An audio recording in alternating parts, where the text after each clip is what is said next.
Benissimo, allora cominciamo anche perché sono le 14:58, ci sono diversi relatori e ospiti che non vengono da vicino. Voi dovete sapere che Trieste e Udine sono sottoposte a un regime di campanilismo molto forte, in cui Udine è la terra dell'operosità, della precisione, in cui si lavora, eccetera, e Trieste invece è il posto meridionale in cui è. Quindi ci tengo a precisare che questo ritardo non è determinato dal sottoscritto, che era pronto qui alle 14:30. Quindi, anzi, cerco di recuperare sul ritardo. Siamo a un buon punto della vostra maratona dottorale, perché se non capisco male è il penultimo panel e cominciamo senza further ado. L'idea è 12 minuti, così mi è stato detto, qualcuno ha detto 15, ma evidentemente sono diventati 12. 12 minuti a testa, facciamo le presentazioni, magari in fila, giusto con qualche cenno tra l'una e l'altra, in modo tale da avere tempo per una discussione successivamente. Abbiamo, diciamo, come nello spirito, credo, di questa iniziativa, diversi oggetti in qualche modo rientranti nell'ampio orizzonte del diritto pubblico o comunque della storia del diritto. In questo però, per dare, diciamo, un minimo di per non passare proprio totalmente di palo in frasca, invertiamo leggermente l'ordine, per cui prima ci sarà Castellani, che tra l'altro è fondamentale su questo panel, perché sennò sarebbe un inaccettabile panel composto da soli uomini, quindi la sua presenza è assolutamente fondamentale, e nonché è fondamentale perché incomincia, come dire, l'ordine alfabetico è la prima, e dopodiché passiamo a De Luca, che ha anche, diciamo, una relazione di respiro storico, e dopodiché restiamo sull'ordine alfabetico. Prego, Anastasia Castellani. Grazie mille, buon pomeriggio a tutti, un grazie agli organizzatori per questa bellissima iniziativa, e io comincerei dicendo che il mio intervento tocca i macrotemi di questa conferenza dottorale sotto due punti di vista. Quindi le transizioni e l'innovazione sono affrontate in un primo momento da un punto di vista formale della metodologia utilizzata, che va a interessare quella che è la transizione digitale. In un secondo momento vorrei entrare nei contenuti di quella che è la mia ricerca, che invece trattano le transizioni che vanno a interessare la città di Bologna, in particolare in relazione al suo studium all'inizio del Cinquecento. Quindi per entrambi i punti per me è fondamentale iniziare presentandovi la fonte, di cui attualmente vedete degli stralci. La fonte sono i quartieroni degli stipendi. I quartieroni degli stipendi sono dei registri contabili che contengono i mandati di pagamento che l'Università di Bologna versava ai suoi lettori, quindi ai suoi docenti di artes, quindi di medicina, di filosofia e di leges, ovvero i giuristi. Oltre a questa categoria dei docenti c'è anche un'altra categoria più ampia che risulta essere molto utile, che è una categoria aperta di quelli che vengono chiamati gli altri salariati. Gli altri salariati vedono ruoli stabili, come ad esempio i rettori degli studenti o gli amministratori dello studium, o anche ruoli occasionali, come ad esempio in un caso viene citato un medico chiamato per curare la peste durante il periodo ovviamente in cui la malattia toccava la città all'interno dello studio.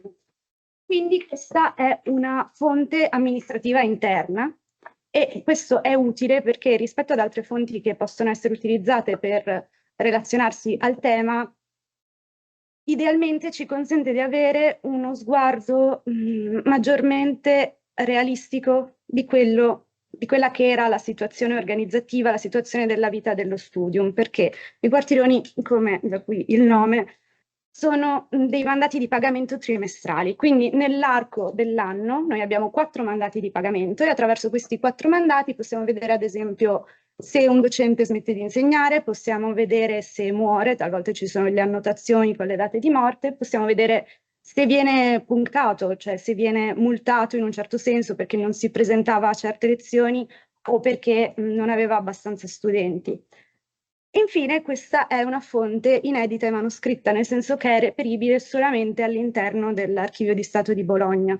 Quindi tutta la parte iniziale della mia ricerca si è proposta di raccogliere i dati che possiamo estrarre da questa fonte, sistematizzarli e digitalizzarli poi in futuro, quindi creare un database che consenta la visualizzazione dei dati, un database che in un'ottica sempre di ricerca futura è interoperabile, perché ci sono altri atenei che hanno fatto lavori simili sia sulle popolazioni studentesche che sulle popolazioni accademiche in generale, quindi anche dei docenti.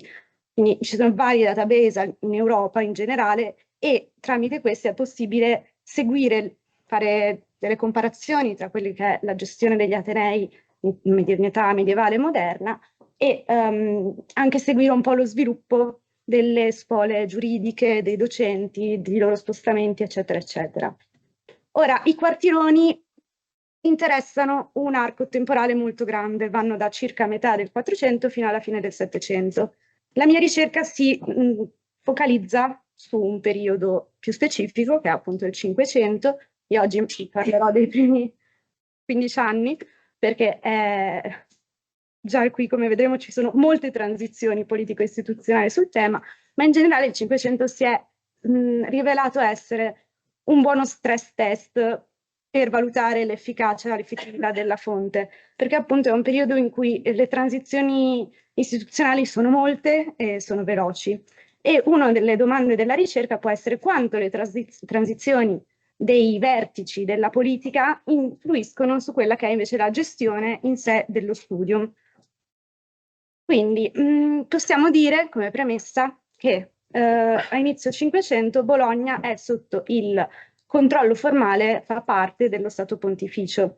Di fatto, però, il potere è nelle mani della famiglia Bentivoglio e ci sono in città delle svariate magistrature che esplicano la popolazione aristocratica, le famiglie aristocratiche, come i 16 riformatori dello Stato di Libertà, che esercitano principalmente il governo. Ci sono poi magistrature popolari e c'è ovviamente il legato pontificio che porta avanti gli interessi e il potere del Papa all'interno della città. Questa situazione viene a modificarsi nel 1506, quando Giulio II, desiderando rafforzare il controllo pontificio sulla città di Bologna, interviene militarmente. I Bentivoglio lasciano la città e l'idea di Giulio II è quella di esercitare un controllo diretto dunque sul comune, sulla città. Questo a proposito si scontra con le aspirazioni e la volontà della cittadinanza, che invece desidera mantenere quella che era la libertas cittadina, quindi una sorta di autonomia delle magistrature cittadine. Si arriva quindi a una situazione di compromesso per cui viene deposto la magistratura dei 16 riformatori dello Stato di Libertà e si instaura una nuova magistratura che è quella del Consiglio dei 40, che poi in seguito verrà chiamato Senato. Questo Consiglio dei 40 è una magistratura più ampia, quindi vede più persone e soprattutto non è espressione della fazione bentivolesca come invece era prima la magistratura dei 16 riformatori dello studio. Cosa succede a questo punto? Succede che la situazione è ovviamente ancora determinata da una forte instabilità politica. Nel 1511 i Bentivoglio riprendono il potere a Bologna con l'aiuto dell'esercito francese, situazione che dura pochi mesi. Giulio II riprende il controllo e a questo punto si rifiuta di riabilitare il governo del Consiglio dei 40, lasciando invece, desiderando appunto accentrare il potere. La situazione poi si risolve bene o male da sé perché Giulio II muore, ascende al soglio pontificio Papa Leone X, che invece avrà un atteggiamento maggiormente diplomatico nei confronti della libertas cittadina. Ora, tutto questo contesto che vi ho citato fino ad ora, noi lo vediamo in qualche modo da queste iscrizioni che vi ho riportato qui, che sono le sottoscrizioni dei quartieroni, quindi chi in qualche modo approva i mandati di pagamento. A questo punto è necessario dire che lo studium bolognese in questa fase storica non era più appannaggio delle corporazioni studentesche, ma era rientrato sotto il controllo in qualche modo delle magistrature cittadine. Magistrature cittadine che avevano accentrato su di sé il potere di pagare i docenti, mentre prima erano pagati direttamente dagli studenti. Quindi attraverso l'amministrazione della Gabella Grossa avevano assunto un certo ruolo di potere. Quindi vediamo appunto nel 1505 la firma dei riformatori dello Stato di Libertà, nel 1506 c'è un'interruzione data dallo scontro bellico, nel 1507 vediamo solamente la datazione e il nome Bonifacius, nonostante il Consiglio dei 40 sia già stato istituito. Ma come vediamo il Consiglio dei 40 compare tra i sottoscrittori dei mandati solo nel 1508, quindi possiamo dire che la magistratura, almeno sotto questo punto di vista, assume potere effettivo in questa data. Vediamo poi nel 1511 c'è una nuova interruzione, sempre probabilmente dovuta allo scontro bellico. Nel 1512 vediamo che la sottoscrizione è delle magistrature degli anziani consoli e del gonfaloniere di giustizia, che erano altre magistrature bolognesi, ma come dicevo all'inizio non c'è l'effettività del Consiglio dei 40, che riappare poi nel 1513, quando appunto nel dicembre 1513 c'è già Leone X che quindi ha riammesso la magistratura e le ha ridato potere. Ora, possiamo notare come le magistrature cittadine trovino riscontro nella fonte, quindi le transizioni istituzionali, politiche di Bologna si riflettono sul governo dello studium. Questo nonostante ci sia anche una volontà di Giulio II in questo periodo di dare in un certo modo indipendenza allo studium stesso. Ad esempio nel 1509 attribuisce la gestione della Gabella Grossa, che è appunto la principale fonte di finanziamento dello studium, a un collegio di dottori, quindi a un collegio di professori, possiamo dire, piuttosto che a una magistratura cittadina come era prima. Quindi le transizioni istituzionali ci sono a livello formale, ma è interessante vedere come a livello pragmatico concreto la situazione non cambi. Ad esempio, i nomi dei lettori, quindi i nomi dei professori, quindi l'espressione in un certo modo di un'elite cittadina, resta pressoché invariata. E allo stesso modo anche alcuni ruoli di amministratori dello studium restano gli stessi. Io qui cito l'esempio di Giovanni Andrea Garisendi, che era un notaio che nel 1506 viene nominato cancelliere del Consiglio dei 40 e resta nel suo ruolo fino alla morte, che avverrà poi nel 1527. In tutto questo periodo è citato nei rotuli, cioè è citato nei quartironi e viene pagato per i rotuli in quanto se ne occupava, ma è ancora più particolare vedere come già sottoscriveva nel 1505, quando tutta questa storia, che adesso qui vi ho brevemente accennato, doveva realizzarsi. Quindi c'è una modifica delle transizioni a livello formale e istituzionale che allo stato della ricerca non sembra cambiare la prassi, non sembra cambiare la vita di tutti i giorni nella Bologna dell'epoca. E con questo vi ringrazio. Grazie mille alla dottoressa Castellani, che comunque comincia con un tema che senza dubbio interessa a tutti, perché, come dire, no, il modo in cui venivano pagati gli universitari parecchio tempo fa è comunque di interesse di tutti, nonostante i dottorati siano popolati da persone in cui, ve lo dico per, come dire, operazione di sincerità, di solito il 20% dei dottorandi continua a fare, diciamo, attività che determinano uno stipendio universitario, quindi, come dire, fatevi voi i conti tra di voi. Io dicevo, facciamo una discussione unica, successiva, eccetera, ma semplicemente per commentare un po' istantaneamente, io credo che appunto sia innanzitutto mi presento, cosa che non ho fatta prima, faccio come nei podcast, si comincia nel merito e poi no, c'è la sigla successivamente. Sono Pietro Faragone, insegno diritto costituzionale all'Università di Studi di Trieste, quindi diciamo, no, rispetto ad alcuni dei temi che tocchiamo rientrano in questo panel, rientrano nella mia sensibilità scientifica più diretta, altra meno, altri invece rientrano nella mia sensibilità economica più diretta, tipo questo. Mi sembra appunto una ricerca che è tutto sommato una ricerca sulle origini dell'autonomia universitaria con la prospettiva, diciamo, del soldo.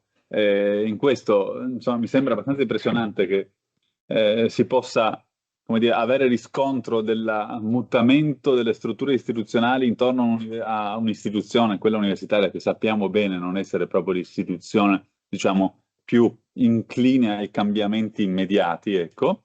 E ciò nonostante il sistema di finanziamento dei docenti, diciamo, non cambia con la stessa rapidità, e questo mi sembra un dato molto interessante. Io avevo già un sacco di domande che ho già rivolto prima di cominciare rispetto a, diciamo, delle curiosità, ma erano alti, erano bassi, erano medi, su cui forse poi, diciamo, in sede di discussione possiamo concentrarci tutti insieme. È interessante, forse nella sintesi che io ho letto, lei, come quasi la maggioranza di voi, non ha scritto il nome e il cognome nella sintesi, diciamo, delle cose che scrivevano, quindi spero di non sbagliarmi, ma credo di no. E mi pare che è interessante anche dal punto di vista metodologico, in qualche modo, l'idea di digitalizzare i contenuti, e in questo mi ha fatto venire in mente il fatto che l'Istituto Universitario Europeo di Fiesole, per, come dire, tutt'altre ragioni, tutt'altri obiettivi, ma ad oggi ha un interessantissimo database diciamo, le modalità di reclutamento, gli inquadramenti dei diversi ruoli universitari, e anche l'aspetto economico, che in qualche modo è sempre molto difficile da ricostruire e da aggiornare, perché, come sappiamo, soltanto guardando il nostro sistema, i sistemi di reclutamento si modificano moltissimo, e anche poi i sistemi di finanziamento, e tutto sommato, no, il fatto di, come dire, mettere a disposizione della comunità sistemi di lettura anche invece di origini molto più remote, che poi però sono remote in un momento della storia in cui è confrontabile, io credo, anche con altre realtà universitarie vicine e lontane, tra virgolette, mi sembra un progetto promettente. Ciò detto, saltiamo soltanto un momento la relazione di Cicala, che sarebbe la seconda in ordine alfabetico, e passiamo direttamente a De Luca, così rimaniamo nel respiro storico. Prego. Facciamo cambio. Castellani, Università di Bologna, come forse si intuiva, De Luca invece l'Università di Macerata. Comunque, diciamo, no, la sensibilità storica è anche inverata sul fatto che tanto Bologna quanto Macerata sono atenei non esattamente di recentissima fondazione. Esatto. Macerata è la terza, la quarta. Bologna è la prima. La seconda e la terza quali sono? Lo chiederemo a ChatGPT. Quando prima... Aspetta, prima...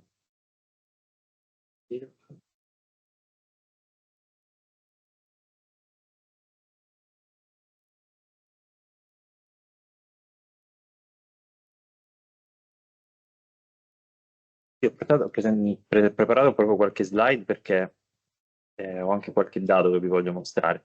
Ok, grazie mille professore, grazie ancora agli organizzatori di queste bellissime 3 giorni.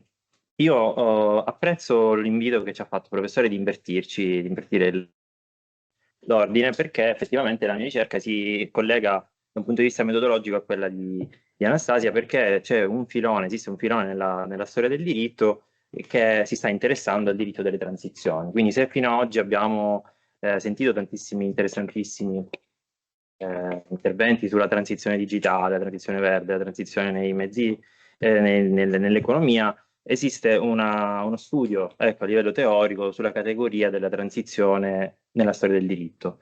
In particolare, quella di cui vi vorrei parlare oggi è la transizione istituzionale, cioè tra un regime costituzionale e un altro.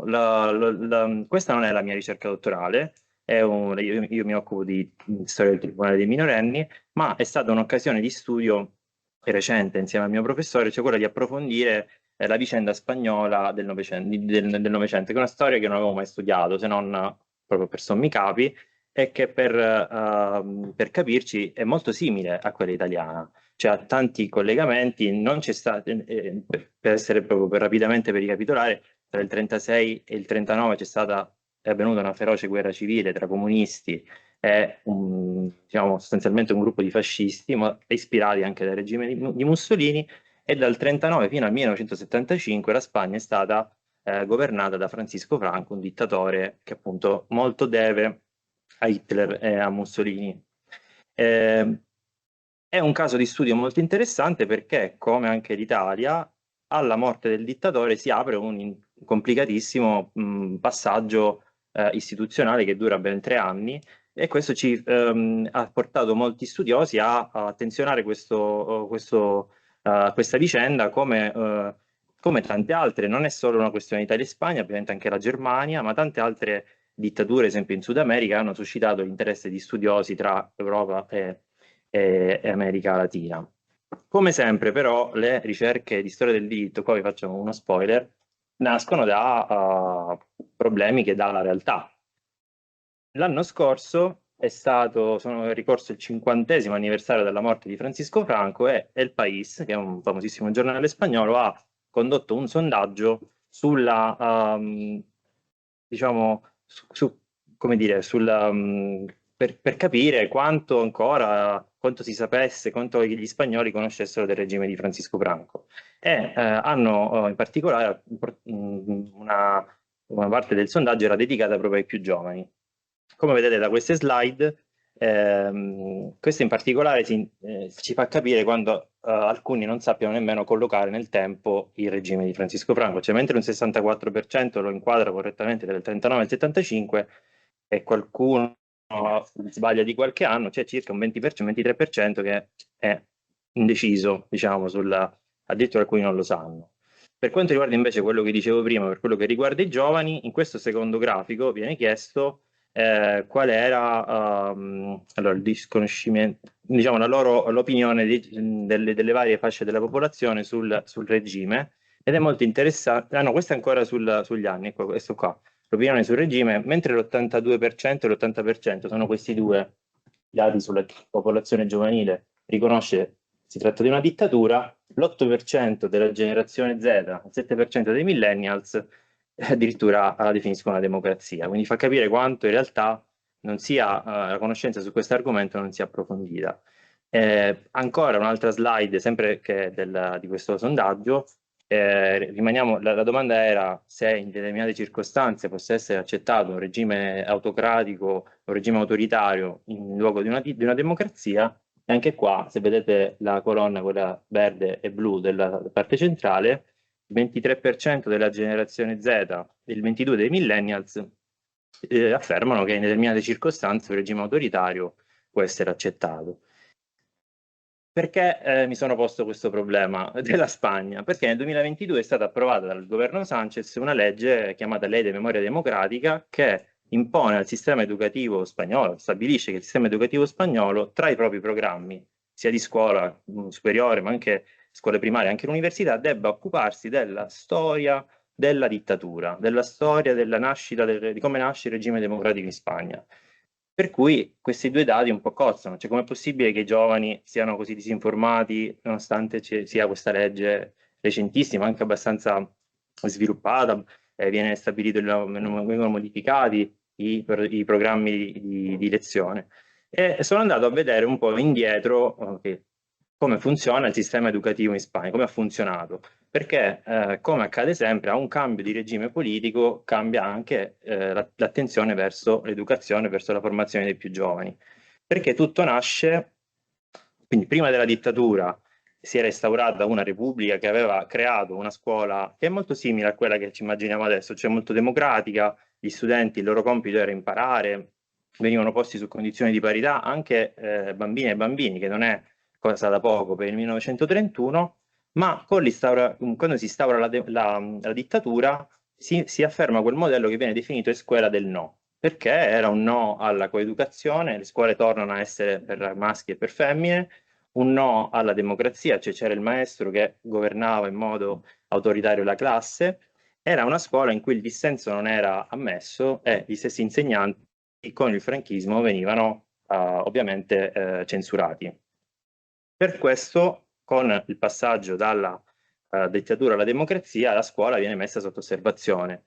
In realtà il problema della transizione spagnola risiede nel fatto che per tanti anni, addirittura si parla di quasi 30 anni di una generazione dell'oblio, si parla proprio di oblio, non si fanno i conti con la storia, cioè un po' per cercare di ricostruire un quadro nazionale pacificato, un po' per ragioni strettamente pragmatiche, la Spagna non fa i conti col suo passato e anche la scuola in realtà sì, subisce, viene organizzata diversamente anche su impulso dell'Unione Europea, ma non diventa effettivamente un luogo in cui fare memoria. Solo avviene questo solo nel 2022. Quindi probabilmente questo modello che deve essere implementato per via di questa legge di memoria democratica non è ancora entrato in funzione, parliamo di una legge di 4 anni fa. Però sicuramente quello che ho notato in questo studio è che persiste quello che alcuni storici definiscono una transizione lunga. Cioè, nonostante il passaggio costituzionale sia avvenuto, Franco è morto nel 75, la Spagna nel 78 ha la propria Costituzione, nonostante questo periodo di transizione sia ufficialmente finito nel 78, in realtà ha degli effetti cosiddetti ultrattivi ancora in attualità. Il sondaggio non ho potuto mostrarlo tutto, ma dava molto peso all'attività di partiti di estrema destra in Spagna, cioè tanti di quei giovani che non si riconoscono in un regime democratico, che preferirebbero un regime autocratico a uno democratico in alcuni casi, è stato dimostrato che votano per partiti come Vox, quindi perché è un partito di estrema destra.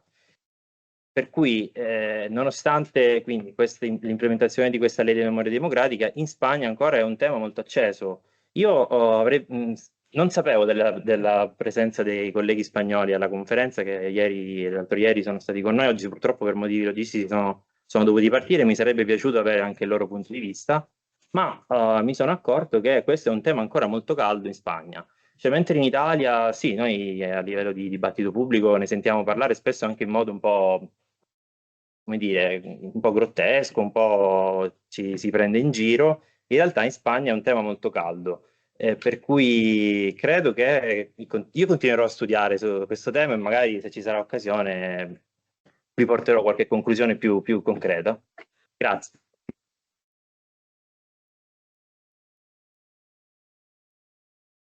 Grazie al dottor De Luca. C'è questa incredibile circostanza che il dottor De Luca è dell'Università di Macerata, il prossimo relatore dell'Università Complutense di Madrid, ma è De Luca che si occupa della transizione istituzionale in Spagna tra il 31 e il 36, cosa che, come dire, non è fatta per confonderci. E come promesso, ne discutiamo successivamente. Io sarei anche curioso, ma questo magari lo faccio a margine, di conoscere invece alcuni cenni delle ricerche dottorali sulla storia del Tribunale dei minorenni, che mi sembrano anche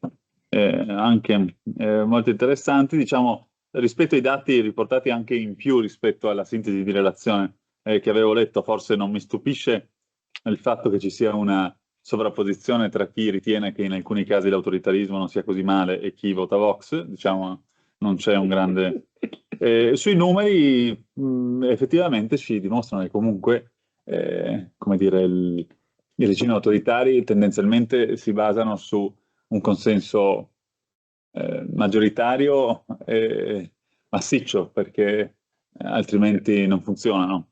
Il fatto che quindi tale consenso, man mano che si va avanti, poi non sparisca completamente con la transizione, pone effettivamente di fronte, come dire, a degli interrogativi e a una necessità di intervenire, diciamo, con degli strumenti che possono essere molto diversi a seconda di, diciamo, quali concezioni si abbiano rispetto al ruolo dell'autorità pubblica in certi tipi di attività di difesa dei requisiti democratici stessi, ma di questo magari discutiamo in sede di discussione generale. Riprendiamo l'ordine alfabetico e passiamo dalla transizione istituzionale in Spagna all'Università Complutense di Madrid per parlare però invece di temi internazionalistici, diciamo, non solo classici, ma più attuali che mai, cioè del divieto dell'uso della forza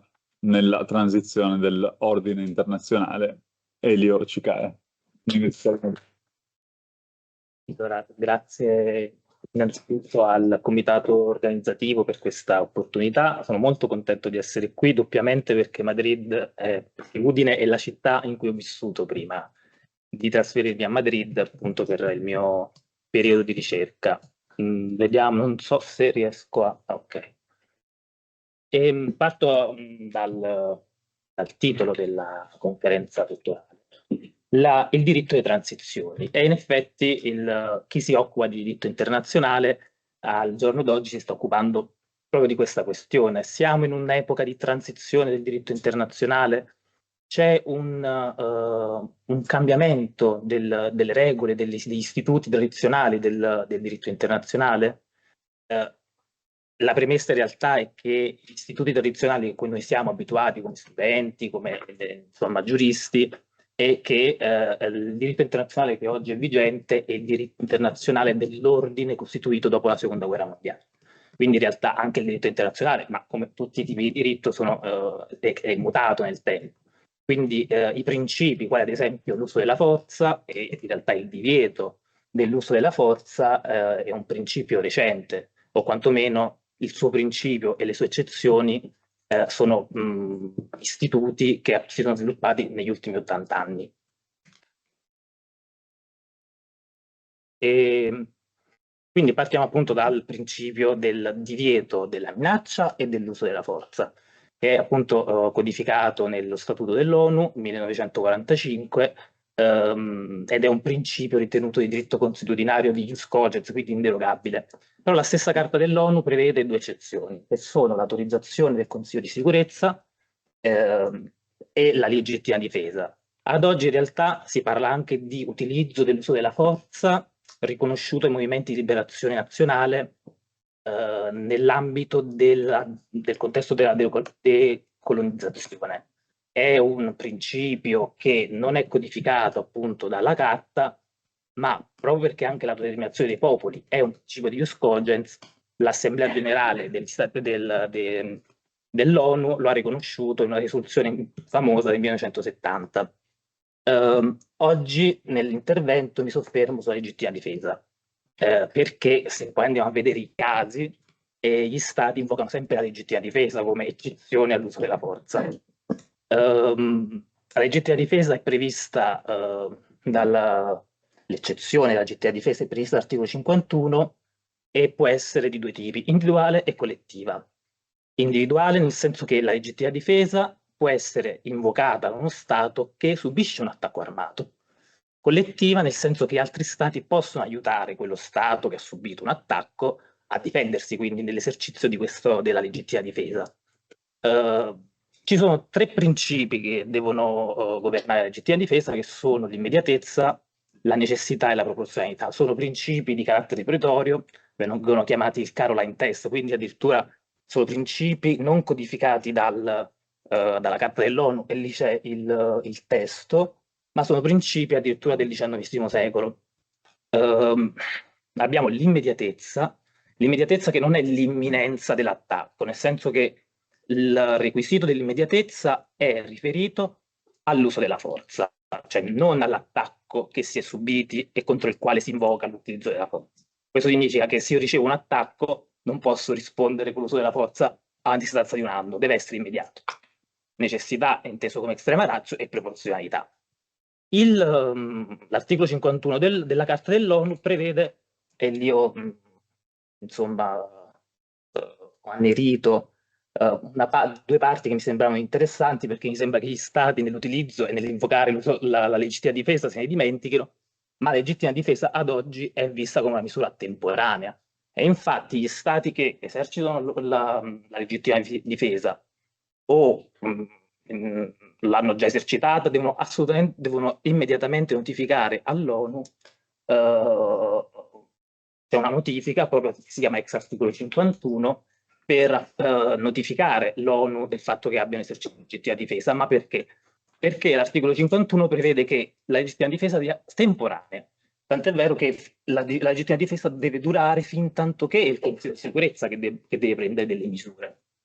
Ma questo, insomma, al giorno d'oggi, nei conflitti anche che vediamo che si prolungano per ormai anche anni, sembra insomma non molto rispettato come principio. Ad oggi però in realtà si parla di un'ulteriore eccezione, che è l'eccezione dell'intervento cosiddetto umanitario, ma un'eccezione di cui si parla in realtà già da decenni.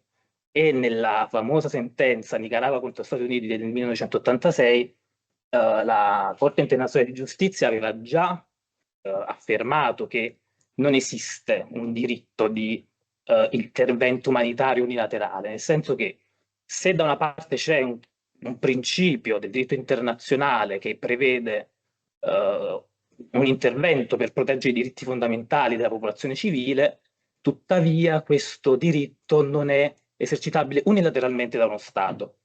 Unilateralmente da uno Stato o da una parte di Stati, ad esempio, non so, da una coalizione, ad esempio la NATO, un'organizzazione regionale, perché è vigente il meccanismo del multilateralismo, quindi l'autorizzazione del Consiglio, del Consiglio di sicurezza.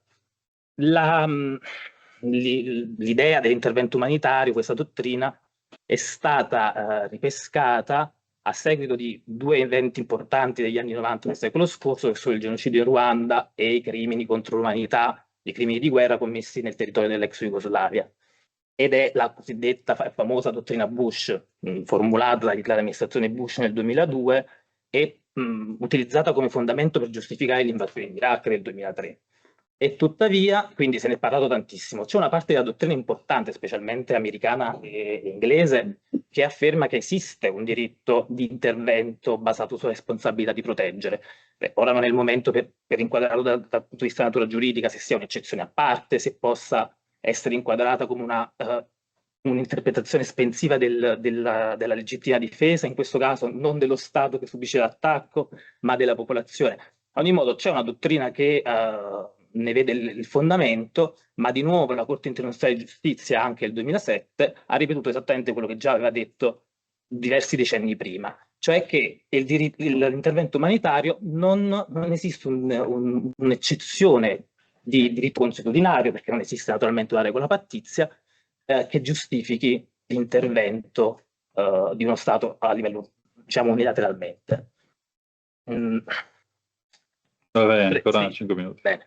Sono tre casi, sì, forse sono stato un po' presuntuoso a volerli trattare tutti insieme, perché si potrebbe dire tantissimo. Il conflitto russo-ucraino che è in corso dal 2022, l'operazione di law enforcement di quest'anno, di gennaio del 2026, da parte dell'amministrazione Trump in Venezuela, e poi quando ho inviato l'abstract, ancora non era successo in Iran, c'è stata questa nuova fase del conflitto israeliano-statunitense iraniano, quindi mi sono permesso di aggiungere una piccolissima nota anche su questo. Ed è interessante, quindi, per unire, diciamo, velocemente questi tre casi, è interessante vedere come la prassi stessa degli ultimi casi in realtà poi ci dica che gli Stati non invocano il principio di intervento umanitario nel momento in cui utilizzano l'uso della forza. In realtà sembrava che la Russia l'avesse fatto, perché le dichiarazioni di Putin alla popolazione il giorno dell'invasione, dell'aggressione, che insomma dal punto di vista sia dottrinale ma anche degli stati, della comunità internazionale, è vista come una vera e propria aggressione, quindi un uso della forza illegittimo. Però Putin aveva, tra le varie motivazioni e legittimazioni, aveva addotto anche quella di proteggere le popolazioni russofone da un presunto genocidio che l'Ucraina stava commettendo nei confronti di queste persone. Poi c'è tutta una questione formale, però la Corte internazionale di giustizia è intervenuta sul punto e ha affermato che non c'erano prove del genocidio, ma che anche nel momento in cui l'Ucraina stesse effettivamente commettendo atti genocidiari nei confronti della popolazione russofona, in realtà la Russia non aveva alcun diritto ad intervenire, perché ritorna di nuovo, è basato in questo caso sulla Convenzione per la prevenzione e repressione del genocidio del 1948, che potremmo dire è una codificazione del principio della responsabilità di proteggere nei confronti degli atti genocidiari. E in questo caso la Corte di Giustizia ha reiterato quello che ha sempre detto. È il Consiglio di sicurezza, quindi deve essere il meccanismo multilaterale, è la comunità internazionale a poter intervenire. Venezuela è un caso ancora più particolare perché in realtà, leggendo le motivazioni dell'amministrazione Trump, non si tratterebbe nemmeno di uso della forza. Quindi il tentativo in questo caso, di questa operazione che è stata chiamata di law enforcement, di amministrazione della giustizia, è quello di escludere l'applicazione del diritto internazionale. E anche qui, naturalmente, a livello è unanime, insomma, la condanna da parte della dottrina. Non ci sono casi giurisprudenziali sul punto che si tratti di una vera e propria aggressione uso della forza. Basti pensare che è un'immagine creata con intelligenza artificiale alla modalità in cui è avvenuta. In primis non c'è il consenso di uno Stato, ci sono tantissimi come dire, profili che si potrebbero analizzare, ma è un uso della forza a tutti gli effetti. Immaginatevi che per catturare Maduro su questo mandato di una corte domestica, e anche qui appunto si aprono tutta una serie di profili critici, sono state comunque ammazzate 91 persone. E allora, insomma, anche in un'operazione di cooperazione di polizia internazionale, io non ricordo, insomma, che vengano sacrificate, c'è anche il discorso di proporzionalità, vengono sacrificate 91 vite umane, la maggior parte militari, per carità, però per catturare una persona. Però qual è il punto? E perché secondo me era interessante porre l'attenzione anche al caso di Venezuela, che Maduro ha un procedimento davanti alla Corte Penale Internazionale dal 2022, è aperto, ci sono delle indagini, quindi non ci sono provvedimenti ufficiali, però ci sono delle prove evidenti, ci sono dei report anche dell'Organizzazione delle Nazioni Unite su crimini che sono stati commessi. Eppure anche in questo caso gli Stati Uniti, forse l'unica base giuridica che avrebbero potuto invocare per un uso della forza sarebbe stata questa, l'intervento umanitario. E anche in questo caso non l'hanno fatto. Ultimissimo punto, l'Iran, che a quanto quindi se avete capito, insomma, il discorso cioè qual è il filo conduttore di questi tre casi, è che anche in Iran, se ci pensate, 3 marzo del 2026, gennaio e febbraio, se ne è parlato ampiamente a livello politico della possibilità di intervenire per le gravi violazioni nei confronti dei manifestanti, fermo restando che insomma il regime degli Ayatollah aveva fatto delle violazioni importanti, anche quelle oggetto di indagine da parte di organizzazioni internazionali, governative e non governative.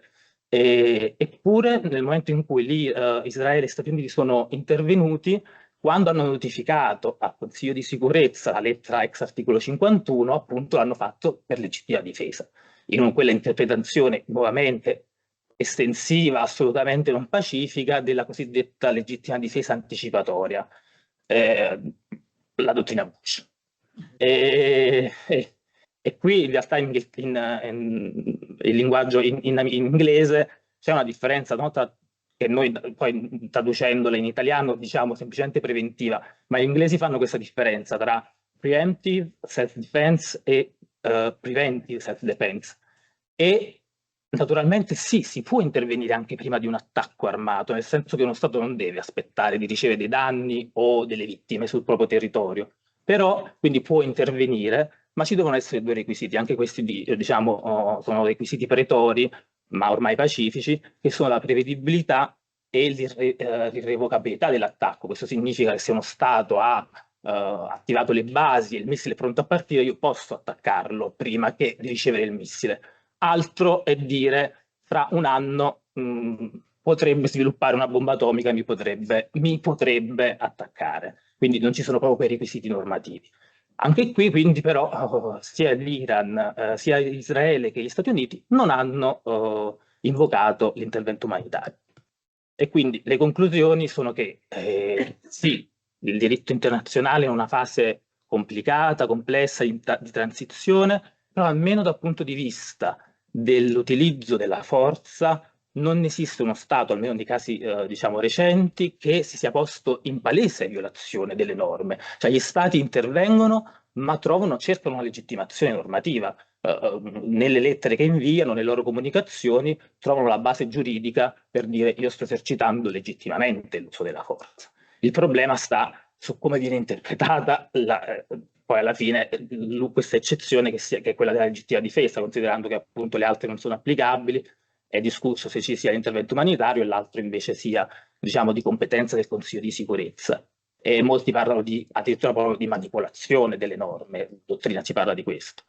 E l'ultimo punto come conclusivo è che appunto come è stato più volte già ribadito dalla Corte internazionale di giustizia, e nonostante le critiche dottrinali che vengono fatte, una parte della dottrina, ripeto, che invece avalla questa nuova eccezione dell'uso della forza, poi la prassi degli stati in realtà ci dimostra che non si è creata una consuetudine, almeno fino ad oggi.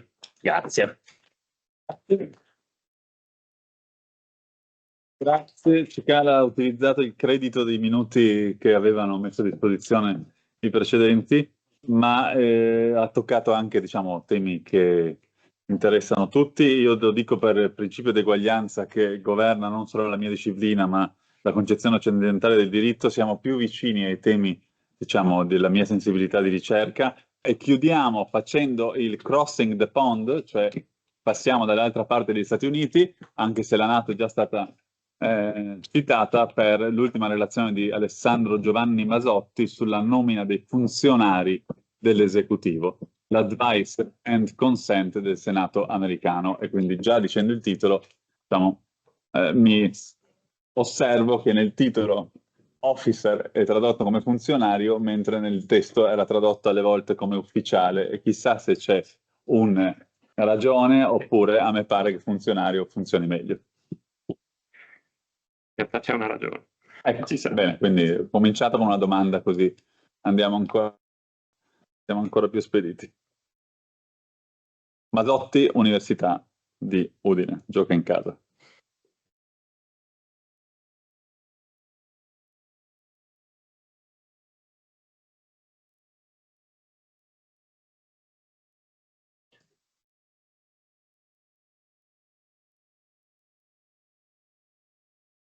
Buongiorno a tutti, ringrazio gli organizzatori di questa conferenza dottorale per la possibilità di parteciparvi e, come il professore anticipava, il mio intervento riguarda la nomina dei funzionari dell'esecutivo americano e in particolare l'advice and consent, quindi il parere e consenso che il Senato americano è chiamato a rendere nel momento in cui il Presidente decida di nominare qualcuno degli alti funzionari dell'amministrazione americana.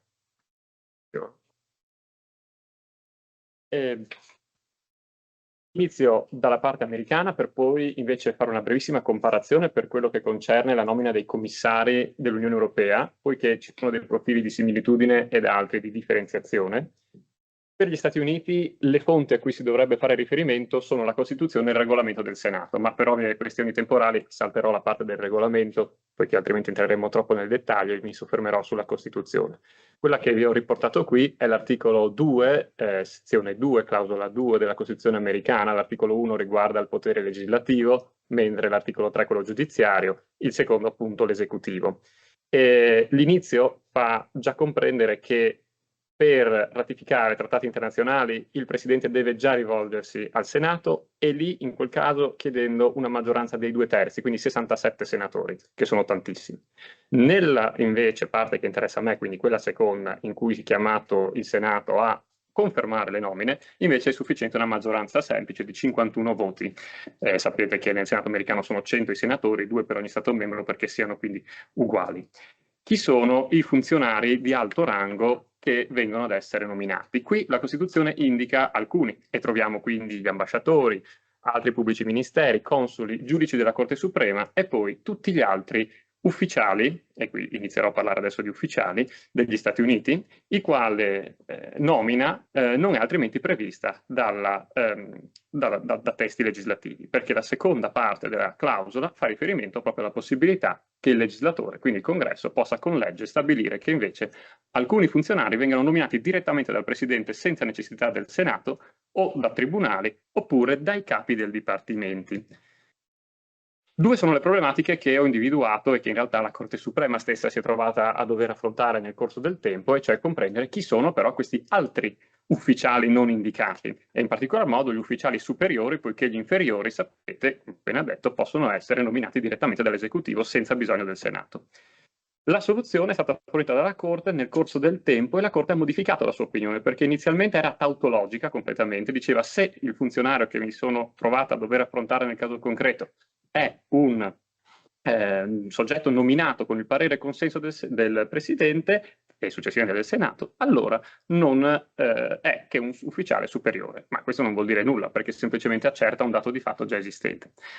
Invece nel 76 la Corte ha iniziato a utilizzare un approccio multifattoriale guardando a quelli che fossero effettivamente le funzioni degli ufficiali, ossia se sono chiamati ad attuare la legge, oppure emanare regolamenti, oppure pareri consultivi, e ancora chi dovesse applicare la legge mediante procedure informali, decisioni amministrative. E proprio in questa pronuncia Buckley versus Valeo è quella che necessita della chiarificazione, del chiarimento in merito a ufficiali e funzionari, perché qui la Corte disse che i funzionari, e li distinse quindi da officials che sono indicati nel testo della Costituzione, sono coloro che si ritrovano ad avere delle mansioni più limitate e devono essere di grado inferiore agli ufficiali e possono essere quindi selezionati in maniera differente. Ma la Corte ancora una volta sembrava essere un po' astratta e successivamente quindi arrivò a specificare invece che gli ufficiali inferiori, e così per difetto possiamo comprendere chi sono gli ufficiali superiori, devono essere coloro che hanno mansioni limitate, meno discrezionalità rispetto ai superiori, e ancora il cui lavoro è diretto e supervisionato in certa misura da quelli che ancora una volta sono ufficiali superiori. Ma superando questa prima definizione, che però era necessaria come cappello per comprendere di chi stiamo parlando, arrivo alla procedura. E la procedura la posso distinguere in 3 diverse fasi. La prima, dove c'è un controllo veramente nel dettaglio che viene fatta della vita diciamo, personale, fiscale, criminale di quelli che sono i candidati, e viene fatto ovviamente dall'FBI, dall'IRS, che è la nostra agenzia delle entrate.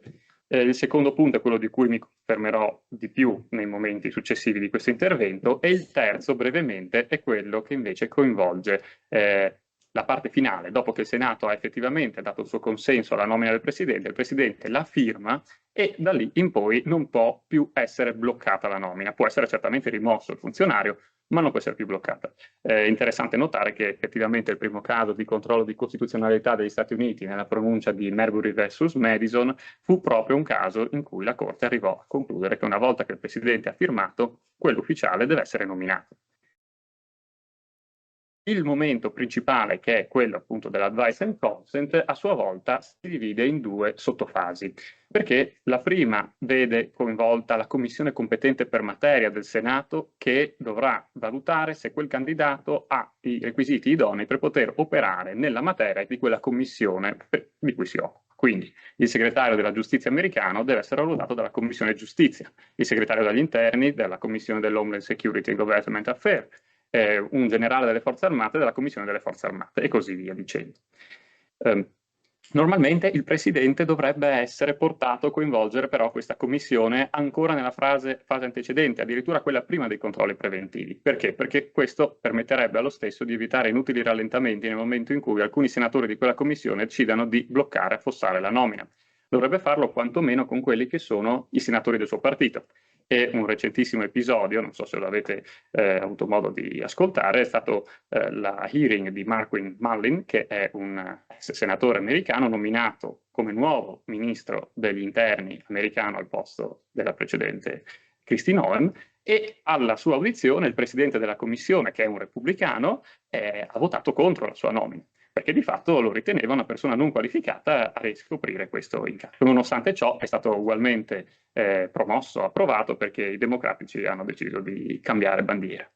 Il momento successivo alla hearing, che comunque, come vi ho detto, è fatta per porre in discussione la nomina stessa o dal più per sostenere il candidato, è quello invece del voto che viene espresso dall'intera Camera del Senato.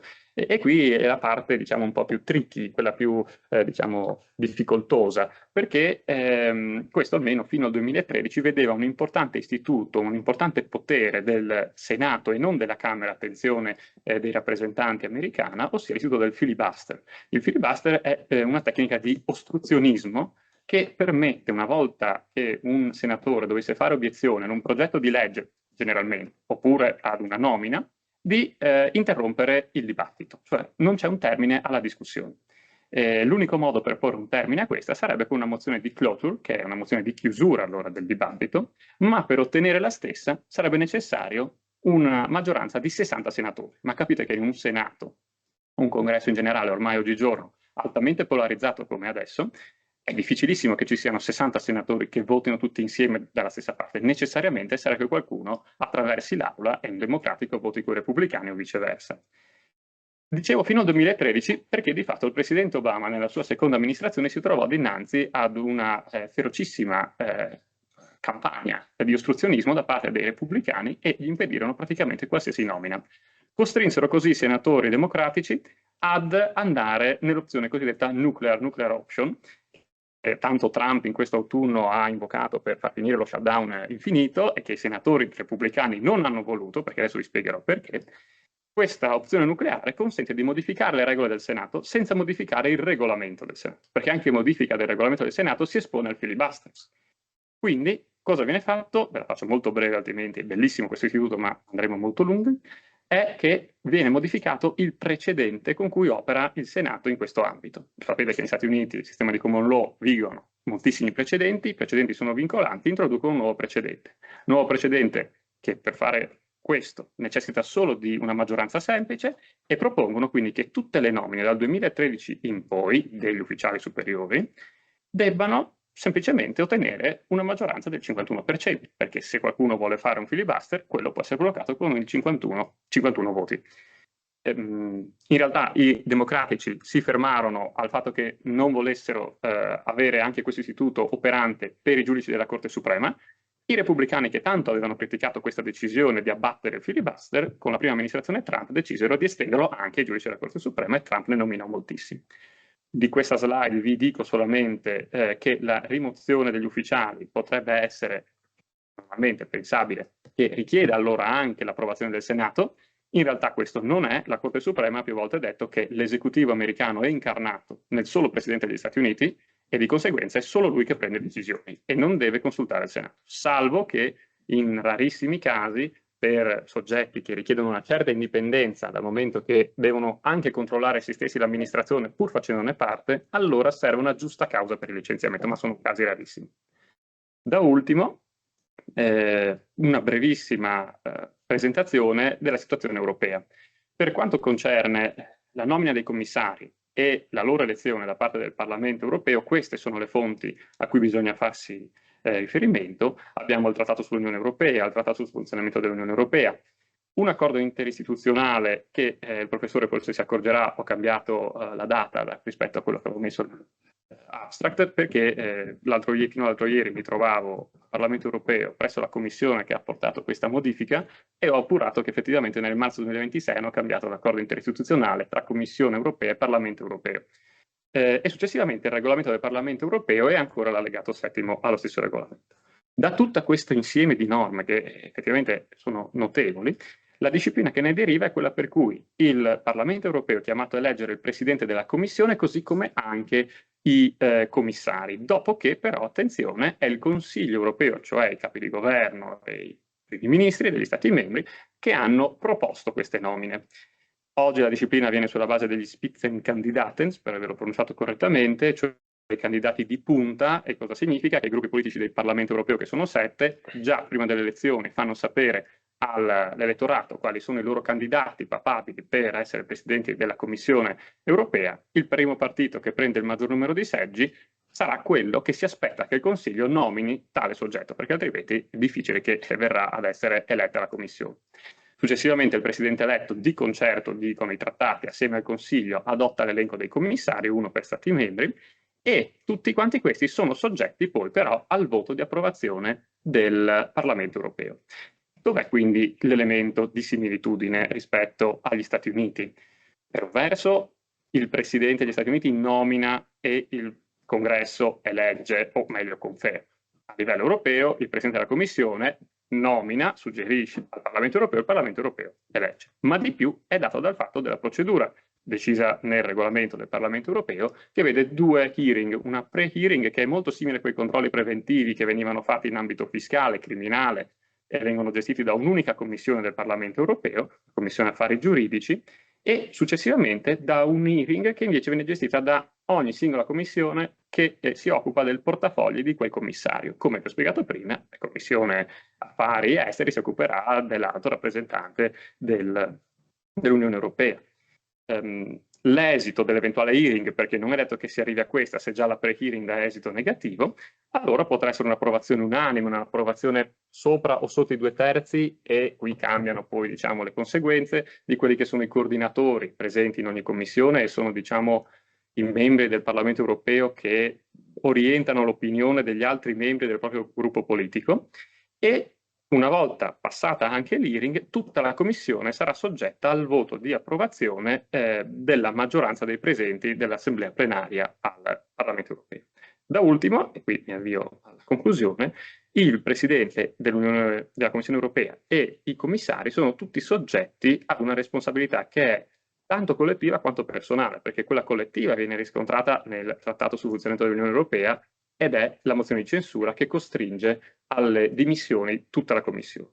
Differentemente, quella personale è data dall'accordo interistituzionale di cui parlavo prima, e permette al Parlamento di suggerire al Presidente di chiedere le dimissioni di uno dei commissari di cui si sia persa la fiducia. Ma la Presidente qui è libera di non seguire questo consiglio, ma dovrà giustificarsi. E qui noto una grande differenziazione ovviamente dagli Stati Uniti, ma questo è anche dovuto probabilmente alla forma di governo differente, una forma di governo presidenziale con netta e rigida separazione dei poteri. A livello europeo è tendenzialmente una forma di governo parlamentare dove c'è un rapporto di fiducia ovvio perché viene eletto e ha il potere di censura. Il presidente americano deve giustificarsi se vuole rimuovere in alcuni casi qualcuno, qui la Presidente della Commissione deve giustificare se invece decide di non rimuovere qualcuno come è stato suggerito. E in generale, e qui proprio concludo, posso dire che a livello quindi degli Stati Uniti, da una situazione iniziale di grande forza del Senato e quindi del potere legislativo, di controllo ex ante sull'esecutivo, oggi che questo è molto scemato, e lo si vede anche oggigiorno con l'ultima amministrazione. A livello europeo invece è successo il contrario, perché nel primo tempo era il Consiglio che dominava la scena della nomina della Commissione, ed oggi il Parlamento ha acquisito mano a mano sempre più competenze e responsabilità. Grazie per l'attenzione.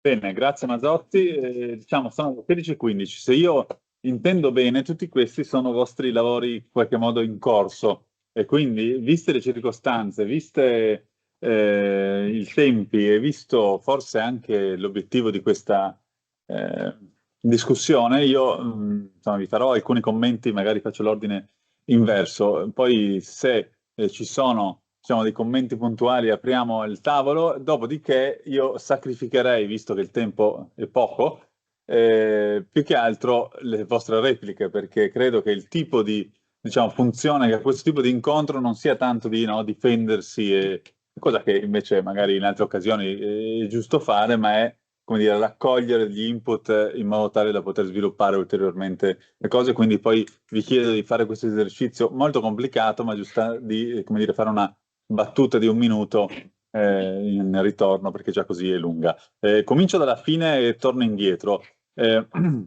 Mazzotti, al di là, allora, cioè, la sua trattazione ci ha anche ricordato alcune cose che almeno io stesso, diciamo, non ricordavo bene, perché si ricorda molto bene la forzatura delle nomine Trump, ma poi, come dire, ci realizziamo che le forzature in realtà sono una spinta un pochino più in là di una prassi che in realtà era già stata adottata precedentemente, la qual cosa, diciamo, anche rispetto a in generale la dinamica del diritto, no, ci ricorda che quando la forma non viene come dire, seguita alla lettera, dopodiché è difficile prevedere gli sviluppi che ci saranno nel futuro. Sono curioso di sapere nell'originale inglese di Buckley come venivano chiamati quelli che non erano officials ma erano funzionari, ma questo magari me lo dice dopo, anche perché lì è delicato. Lei ha usato la parola ministro, che è molto difficile, e la parola ministro, questo lo dico semplicemente per forse come dire, tra virgolette, la criticità maggiore che vedo in questo suo sviluppo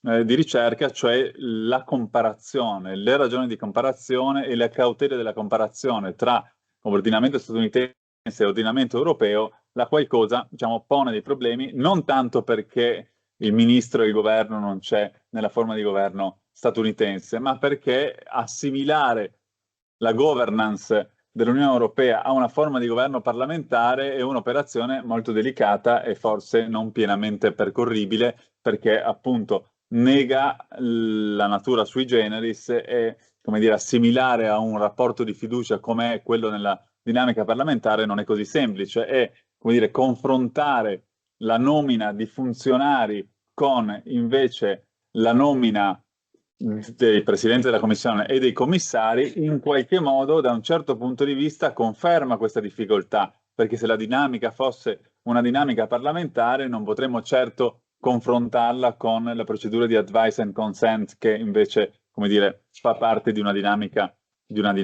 non fiduciaria. E in questo forse appunto anche il riferimento che ha fatto alla prassi di Spitzenkandidaten, che tra l'altro è una prassi che ha mostrato, diciamo, una vitalità molto oscillante, dimostra che bisogna stare molto attenti o comunque metodologicamente io credo che sarebbe necessario sottolineare molte cautele. Ha citato Marbury versus Madison, quindi diciamo ha validato la validità di questo incontro dottorale in cui si cita Marbury versus Madison, vuol dire che va bene, ma insomma queste erano le mie commenti sia puntuali che non puntuali più principali. Risalendo indietro abbiamo Cikara, appunto su cui dove sta qua? Appunto è cioè, si tratta di temi del ruolo del diritto oggi nel governo delle relazioni internazionali. Io la prima lampadina che mi si è accesa quando ha parlato anche di più forse durante la presentazione che non nella sintesi, nel long abstract, tra virgolette, cioè nel long abstract ha citato l'eccezione umanitaria e il fatto che l'eccezione umanitaria alle regole consuetudinarie che governano l'uso della forza in qualche modo cerca di accreditarsi come consuetudine autonoma, tra virgolette. E da lì, diciamo, il mio primo pensiero era ma il fatto che ci sia una consuetudine autonoma oppure il fatto che il comportamento degli attori internazionali è volto a cercare di diciamo, manipolare l'interpretazione di una consuetudine che già esiste, cioè la consuetudine sul governo dell'utilizzo delle condizioni della forza. Cioè se ci mettiamo dentro una cosa che non ci starebbe dentro alle regole che oggi consentono l'uso della forza o se ci inventiamo una regola nuova, mi chiedo, diciamo, quale sia la differenza, ma non lo dico in senso, diciamo, polemico, provocatorio, ma nella necessità di identificare quali sono le differenze nella costruzione giuridica delle due cose, eppure la spinta di un maggiore ruolo di eccezioni umanitarie mi sembra che sia una direzione che sta assumendo il rapporto tra gli ordini giuridici statali e l'ordine giuridico internazionale anche su altre cose. Mi viene in mente, semplicemente per deformazione diciamo disciplinare, la saga nata dalla sentenza 238 del 2014 in cui si è detto che per i crimini di guerra la giurisdizione civile italiana è consentita e garantita anche quando una consuetudine internazionale invece lo impediva perché quelli erano agenti dello Stato tedesco e diciamo attraverso quella eccezione a una consuetudine internazionale in qualche modo in realtà si cerca di spingere verso la creazione di una nuova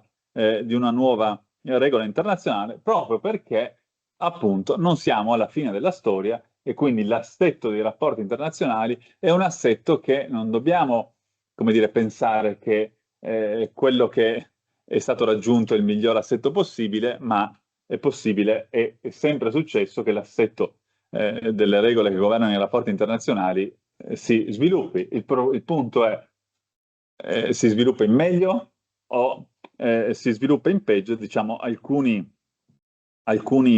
suggerimenti del fatto che si potrebbe essere in una direzione in cui si sviluppa in peggio, in qualche modo ce li abbiamo.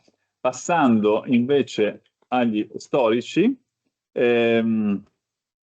sul De Luca, il ruolo, diciamo, la scuola, De Luca. Scuola e transizioni democratiche autoritarie. Il punto che mi sembrava interessante, che non so se diciamo, non emergeva nello scritto o aveva intenzione di sviluppare successivamente, ma il punto su cui la sfiderei a confrontarsi di più è emerge un paradosso da tutto questo, cioè il fatto che la Spagna tra il 31 e il 36 avesse questo assetto, diciamo, repubblicano così avanzato, non ha impedito decenni di franchismo. E questo in qualche modo ricorda il paradosso della Germania nazista. Il nazismo in Germania non si sviluppa in un regime culturalmente sottosviluppato, giuridicamente sottosviluppato, tutto al contrario, si sviluppa, come dire, in un assetto culturalmente sviluppatissimo, giuridicamente, come dire, nel diritto pubblico, il fiore all'occhiello, la Costituzione di Weimar, eppure non basta, non serve, e quindi, diciamo, questo paradosso emerge e in qualche modo è un paradosso che ci deve insegnare che forse invece, così come ovviamente l'immersione di categorie autoritarie dentro la formazione scolastica è inaccettabile, forse è altrettanto inaccettabile l'immersione di un paternalismo repubblicano dentro a l'istituzione scolastica, che invece, come dire, deve essere, tra virgolette, mera scienza e depurata da questo tipo di contaminazioni.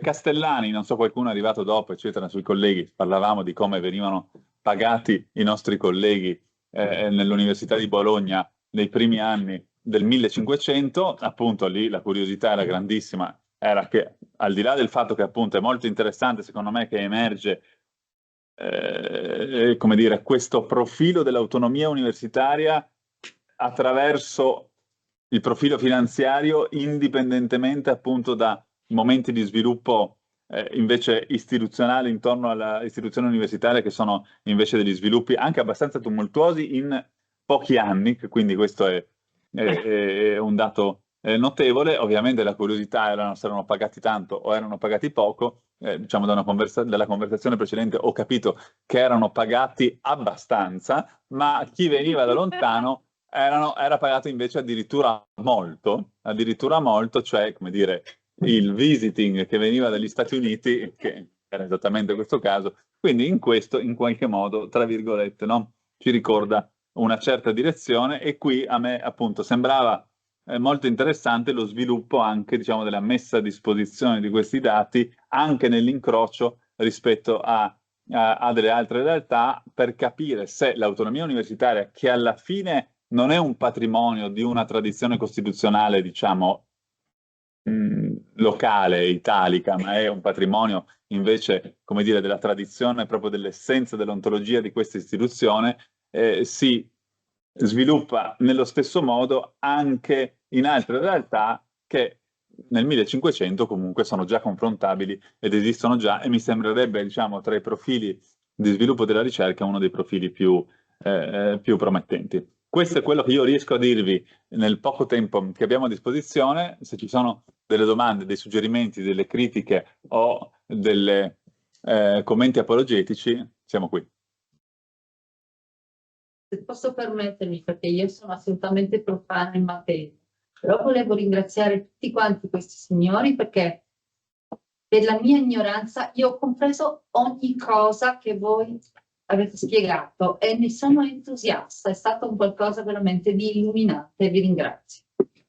Grazie, questa faceva parte, diciamo, dell'ultima categoria delle possibilità offerte. Se non ci sono altri commenti, domande, eccetera, allora io farei un giro di 1 minuto a testa, veramente 1 minuto a testa, diciamo, per approcciarci al ridotto coffee break senza, come dire, nessun inespresso. Seguiamo l'ordine inverso a questo punto, io direi che così no, non facciamo un torto a nessuno. Mazzotti, quindi, giusto? Sì, io. Di là, questo io sono molto confuso. Rispetto alle sue osservazioni in merito alla comparabilità tra i due e alla possibilità di dire che sia un rapporto di fiducia quello che oggi si viene a creare tra Parlamento europeo e Commissione, allora in passato avrei detto Assolutamente che aveva ragione lei, perché erano ancora più comparabili probabilmente Stati Uniti e Unione Europea nel momento in cui era il Consiglio che nominava i commissari senza apporto da parte del Parlamento, e lì c'era una rigida separazione dei poteri similmente a come accade nel sistema americano. Ho trovato poi alcuni studiosi che hanno però già segnalato questa cosa, che cioè dal momento in cui si è avuto la prima esperienza degli Spitzenkandidaten, con vicende alterne, quindi 2014 positivo, 2019 no, 2024 di nuovo tecnicamente sì, questa separazione rigida dei poteri si è venuta sempre di più ad affievolire, traghettandosi verso quella che potrebbe essere un possibile rapporto di fiducia. Rispetto alla discussione sul termine funzionario ufficiale, le faccio vedere dopo come viene chiamato, perché l'ho già ritrovato. E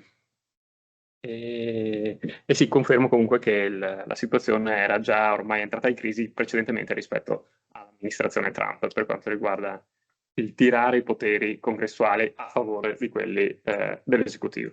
Sì, che poi tra l'altro qui ricorda la difficoltà di raggiungere maggioranze, diciamo, di garanzia per l'elezione e la nomina di qualcosa avviene anche in molti diversi paesi per, diciamo, figure apicali, e ci ricordiamo che per la prima volta nella storia della Repubblica Italiana, nel febbraio 2025, sono stati eletti 4 giudici della Corte Costituzionale contemporaneamente, proprio perché è tanto difficile arrivare ai 3/5, e in qualche modo questa stessa dinamica, tra l'altro, si sviluppa anche in altri paesi, e insomma è un dato interessante. Grazie anche per la brevità. Io tra l'altro mi giro, ma perché è una giusta, diciamo, tra virgolette, conseguenza del fatto che voi mandate gli abstract senza mettere il nome, e quindi io poi sono confuso. Sciarra. Dunque, io temo di essere rispettosamente in disaccordo con i punti che lei ha sollevato. Brevissimamente, è vero che esiste una clausola che consente di uscire dall'Unione Europea, ma questo a mio avviso è abbastanza irrilevante rispetto alla determinazione della cornice costituzionale da utilizzare ai fini dei passaggi in cui il processo di integrazione europea si articola. Quindi il fatto che ci sia la possibilità di uscire dall'Unione Europea non fa venire meno la necessità di capire quale sia la procedura costituzionale da utilizzare ai fini dello sviluppo del processo stesso. Punto secondo, al di là delle etichette utilizzate nel dibattito politico, che sono d'accordo, lasciano il tempo che trovano, secondo me davvero esiste la necessità di capire sul piano teorico se l'intensità, diciamo, i diversi passaggi in cui si è articolato e potrebbe articolarsi ancora il processo di integrazione europea, se esiste un limite qualitativo oltre il quale le limitazioni di sovranità si trasformano, divengono qualcosa di più intenso dal punto di vista proprio qualitativo. E questo secondo me è un dibattito che non è stato, è un argomento che non è stato tematizzato sul piano teorico, cioè esiste una macro categoria che chiamiamo limitazioni di sovranità, le quali vanno dal trattato istitutivo CECA agli Stati Uniti d'Europa, che coprono qualunque passaggio di questo processo. Questa è una tesi che si può sostenere, con la quale io sono modestamente in disaccordo, oppure la soluzione teorica interpretativa alternativa consiste nel ritenere che nello sviluppo di questo processo ci siano delle mutazioni anche proprio qualitative, oltre le quali si passa dal campo delle limitazioni a una categoria più rilevante, più impegnativa, con caratteristiche teoriche diverse, che è quella delle cessioni di sovranità. Secondo me, ripeto, al di là delle etichette utilizzate nel dibattito politico, dal punto di vista storico, giuridico e costituzionale sarebbe interessante scendere su questo terreno, ma è più un tema da seminario, diciamo, che non da conferenza di questo tipo. Grazie, ovviamente fa molto bene essere in disaccordo, guai se no, se la dottrina non fosse in accordo, poi rimane che c'ho ragione io, ma questo non è il tema.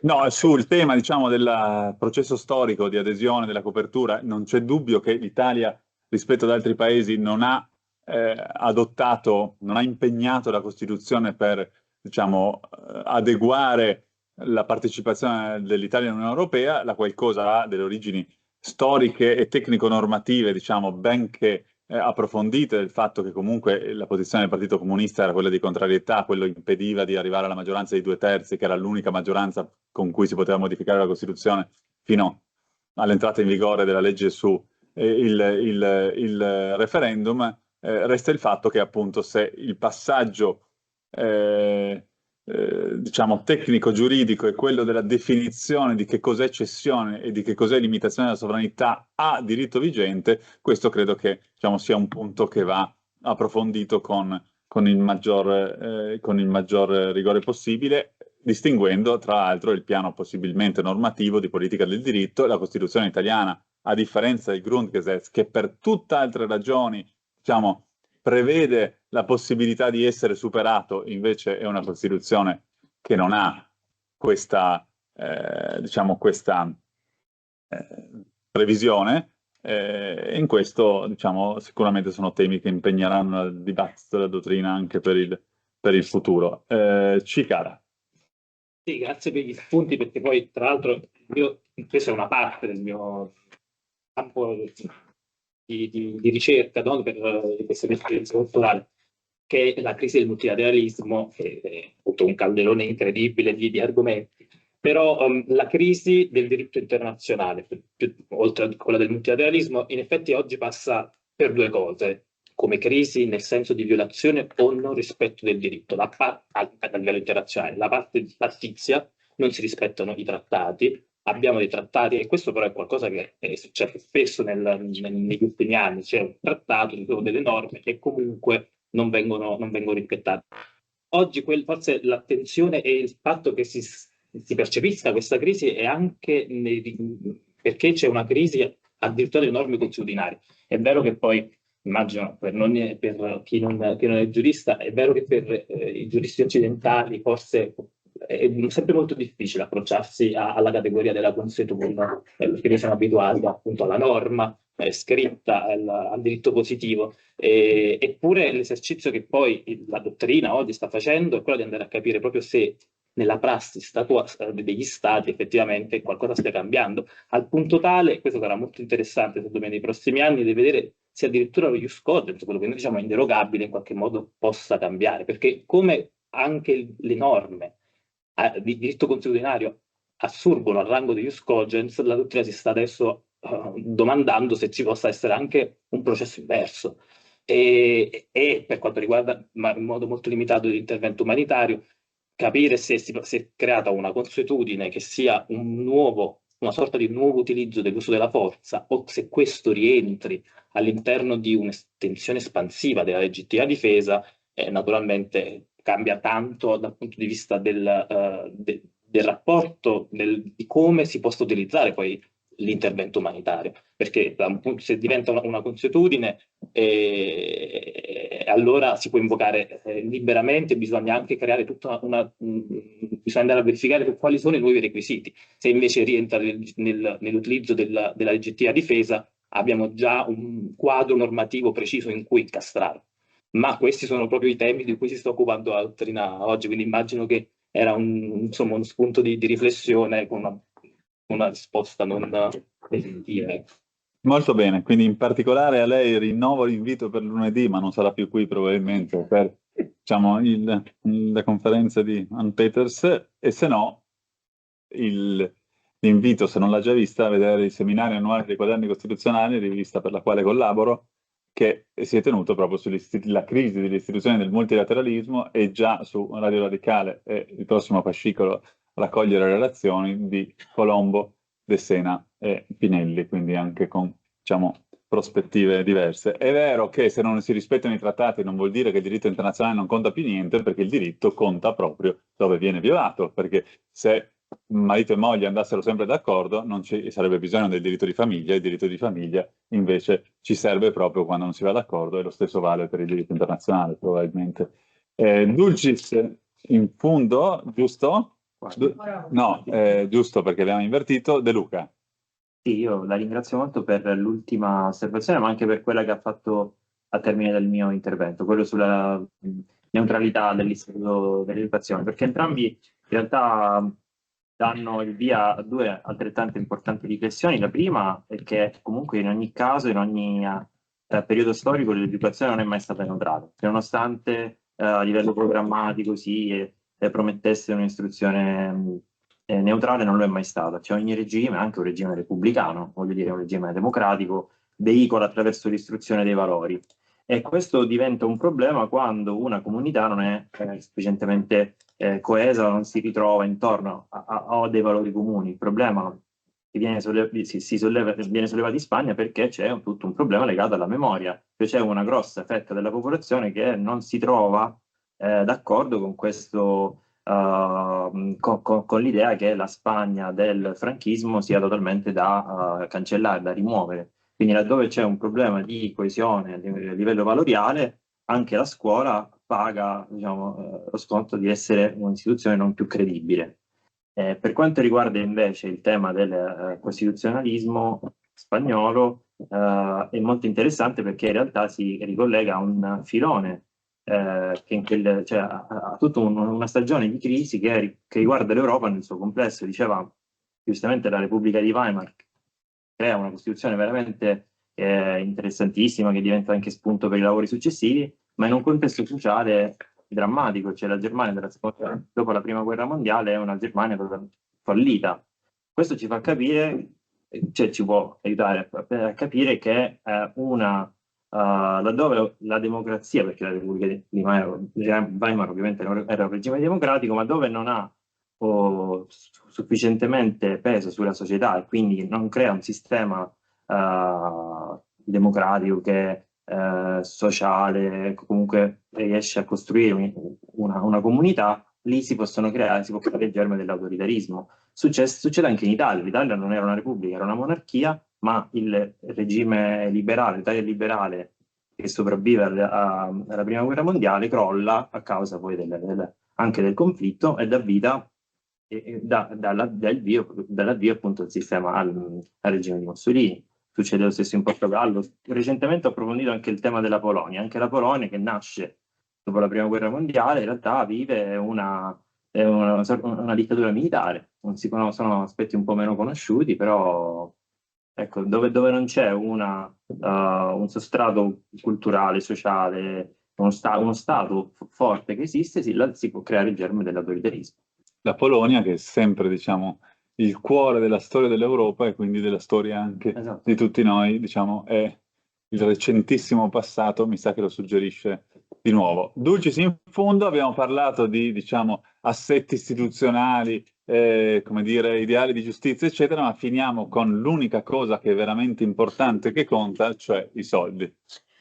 Io mi limito a concordare sulla quanto è interessante confrontare la realtà bolognese con altre realtà e questo è anche il lato di interesse della metodologia, quindi l'idea di digitalizzare le fonti, perché appunto essendo un periodo risalente c'è il grande limite di fonti non accessibili, spesso se non a livello archivistico, ma ci sono molti sia atenei che centro studi sia in Italia che in Europa che si concentrano proprio su questo, quindi sul rendere accessibili i dati e quindi rendere poi possibile la ricerca a livello di anche comparazione.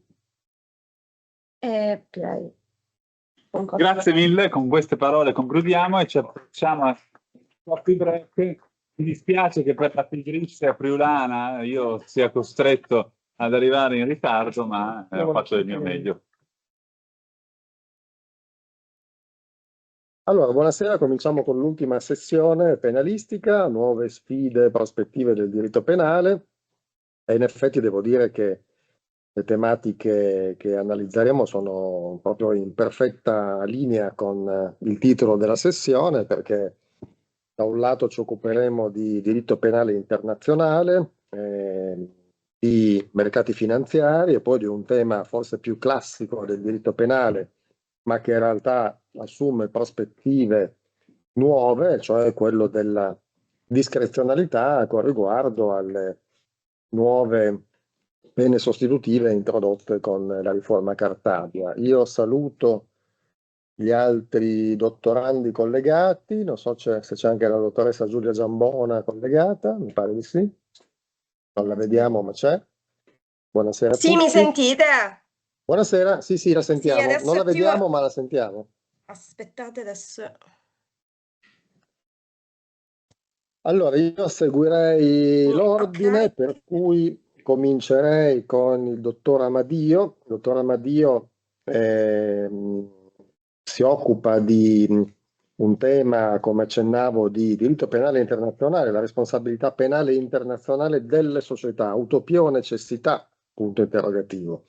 In effetti è un tema di grande attualità in un momento di, come dire, possiamo dire in parte di crisi del diritto penale internazionale, dopo un grande periodo di splendore con l'elaborazione dello Statuto di Roma. Oggi c'è qualche, come dire, forse passo indietro, e speriamo che non porti ad una caduta nel diritto penale internazionale, quello che ci auguriamo tutti. Lascio a lei il suo intervento e poi magari faremo qualche breve considerazione successivamente. Prego, buonasera. Salve, buonasera, spero che mi sentiate. Sì. Perfetto, ottimo. E ci tengo intanto a scusarmi per essermi collegato a distanza. Mi dispiace molto di non poter essere stato lì con voi per queste giornate di dialogo, e ci tengo anche a fare dei ringraziamenti non di forma ma sentiti ai colleghi di Udine e Trieste per aver organizzato questa splendida opportunità.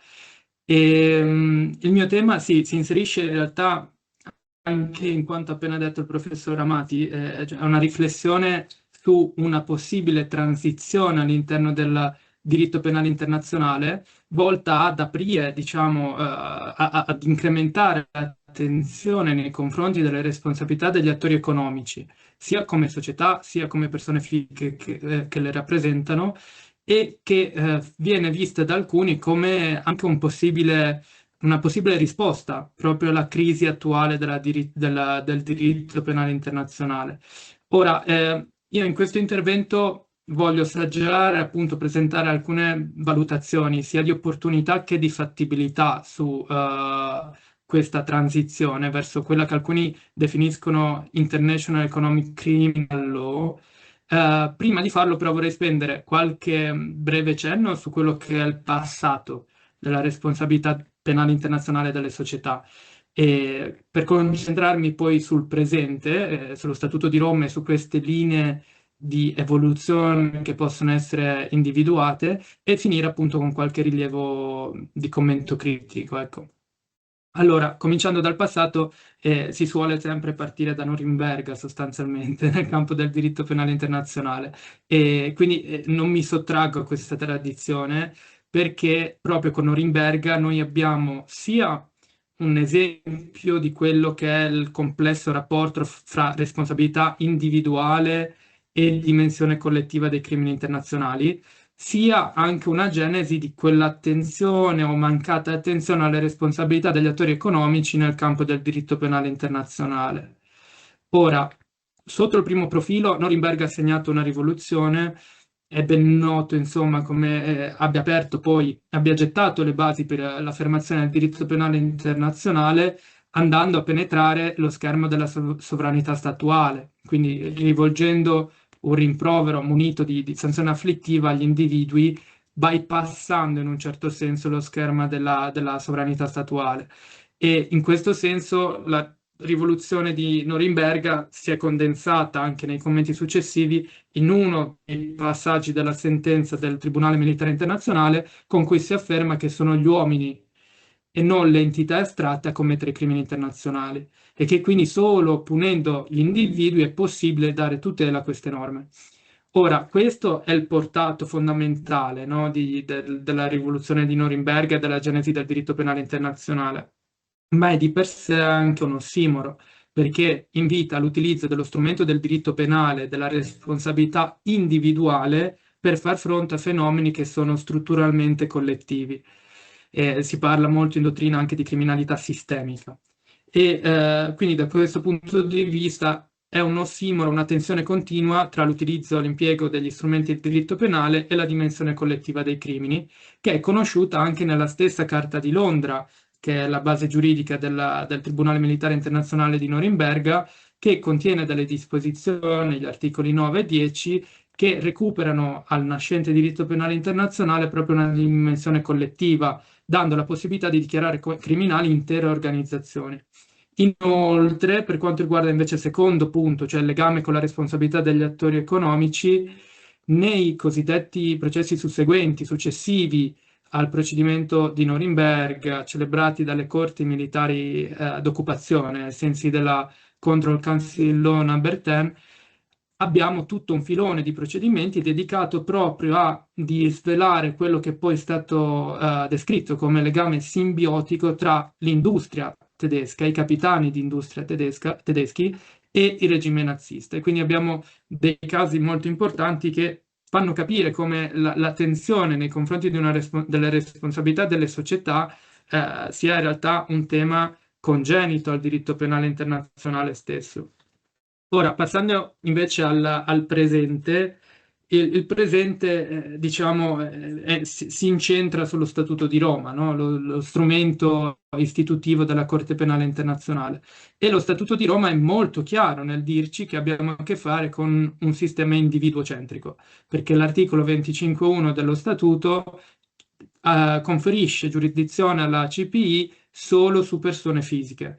Quindi non c'è ambiguità residua per poter parlare di una responsabilità diretta delle società.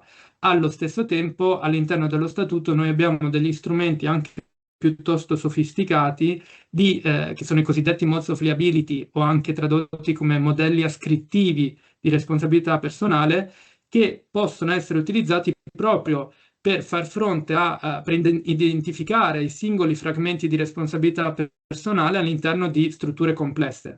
Il problema, diciamo, problema tra virgolette, finora comunque questi strumenti sono sempre stati utilizzati con riferimento a gruppi paramilitari fondamentalmente, dal momento che nell'esperienza, ormai nei 25 anni di attività della Corte Penale Internazionale, sono sempre mancate delle indagini specificamente dedicate alla responsabilità degli attori economici, anche se non mancano, diciamo, delle pressioni in tal senso.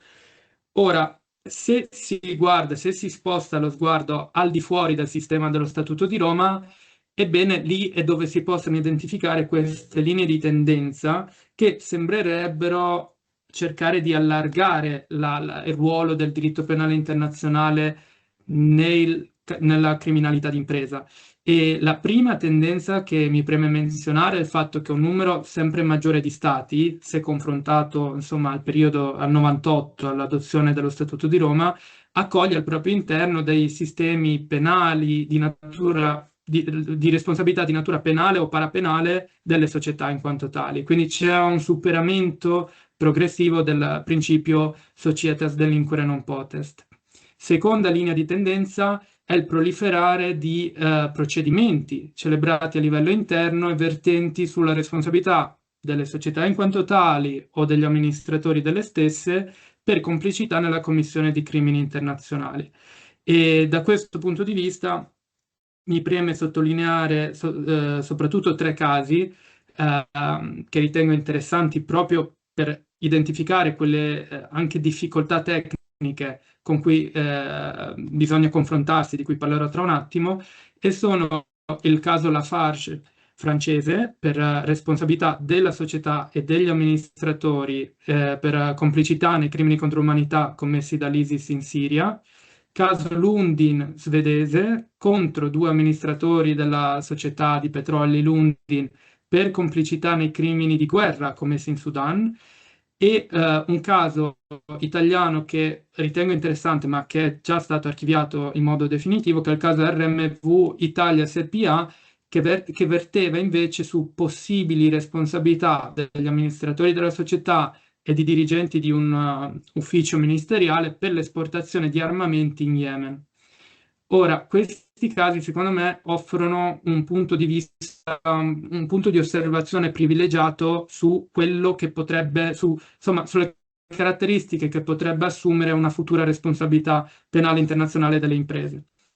E ultima linea di tendenza che mi preme sottolineare è il fatto che si assista anche a un proliferare di strumenti internazionali che prevedono una responsabilità penale o di altra natura per le società per la commissione o complicità nella commissione di crimini internazionali.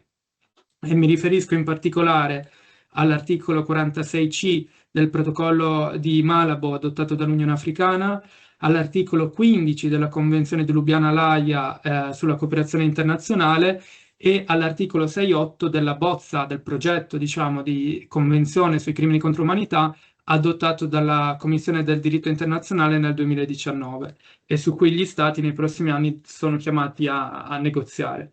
Ora, passando all'ultima parte della presentazione, quella diciamo sulle valutazioni critiche di questa possibile transizione, questo possibile futuro del diritto penale internazionale, ho diviso le mie osservazioni in due parti. Insomma, da un primo punto di vista si pongono dei possibili osservazioni di opportunità e rispetto quindi all'auspicabilità di questa transizione verso un International Economic Criminal Law. E da un lato ci sono dei sicuri vantaggi che potrebbe apportare un rinnovato focus sul ruolo degli attori economici. Ne menziono tre. Il primo è il fatto di assicurare patrimoni più capienti per le riparazioni delle vittime, che è sempre stato un vulnus del sistema. Un secondo possibile vantaggio, e qui mi ricollego a quanto si diceva all'inizio sulla crisi del diritto penale internazionale, è quello di ridurre la percezione di doppi standard della giustizia penale internazionale, perché ci si focalizzerebbe maggiormente sulle responsabilità di attori economici, anche occidentali, che profittano, lucrano da situazioni di conflitto o di abusi sistematici dei diritti umani. Terzo elemento, anche questo contribuirebbe a ridurre insomma la conflittualità attuale nei confronti della Corte Penale Internazionale. Nel caso di attori economici non si porrebbe il problema delle immunità di diritto internazionale, che al momento sta diciamo indebolendo il supporto alla Corte da parte degli Stati. I contro sono i soliti contro che sono ben conosciuti anche a livello domestico nel utilizzare lo strumento del diritto penale come strumento di regolazione del mercato, e quindi si ha un problema di utilizzo del diritto penale come extrema ratio, un problema di possibile cosmetic compliance e quindi scarsa efficacia preventiva dello stesso, un problema di attrito con i principi cardine del diritto penale per come lo conosciamo. E qui mi collego al secondo punto di analisi, che è quello di concreta fattibilità di questa transizione.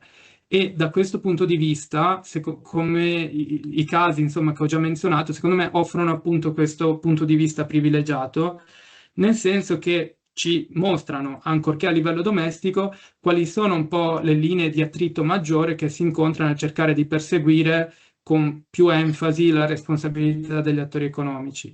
E andando a chiudere, ne identifico fondamentalmente tre, che sono il primo, che forse in realtà è anche logicamente primo, vi è una difficile alternativa nel modello di responsabilità che si vuole adottare. Quindi un modello nominalista, un modello organizzativo, cioè un modello in cui la responsabilità dell'ente è costruita come derivata dalla responsabilità dei singoli membri dello stesso, oppure un modello in cui l'ente ha una sua autonomia ontologica e quindi un'applicabilità diciamo personalizzata dei concetti di diritto penale, si pensi all'elemento soggettivo.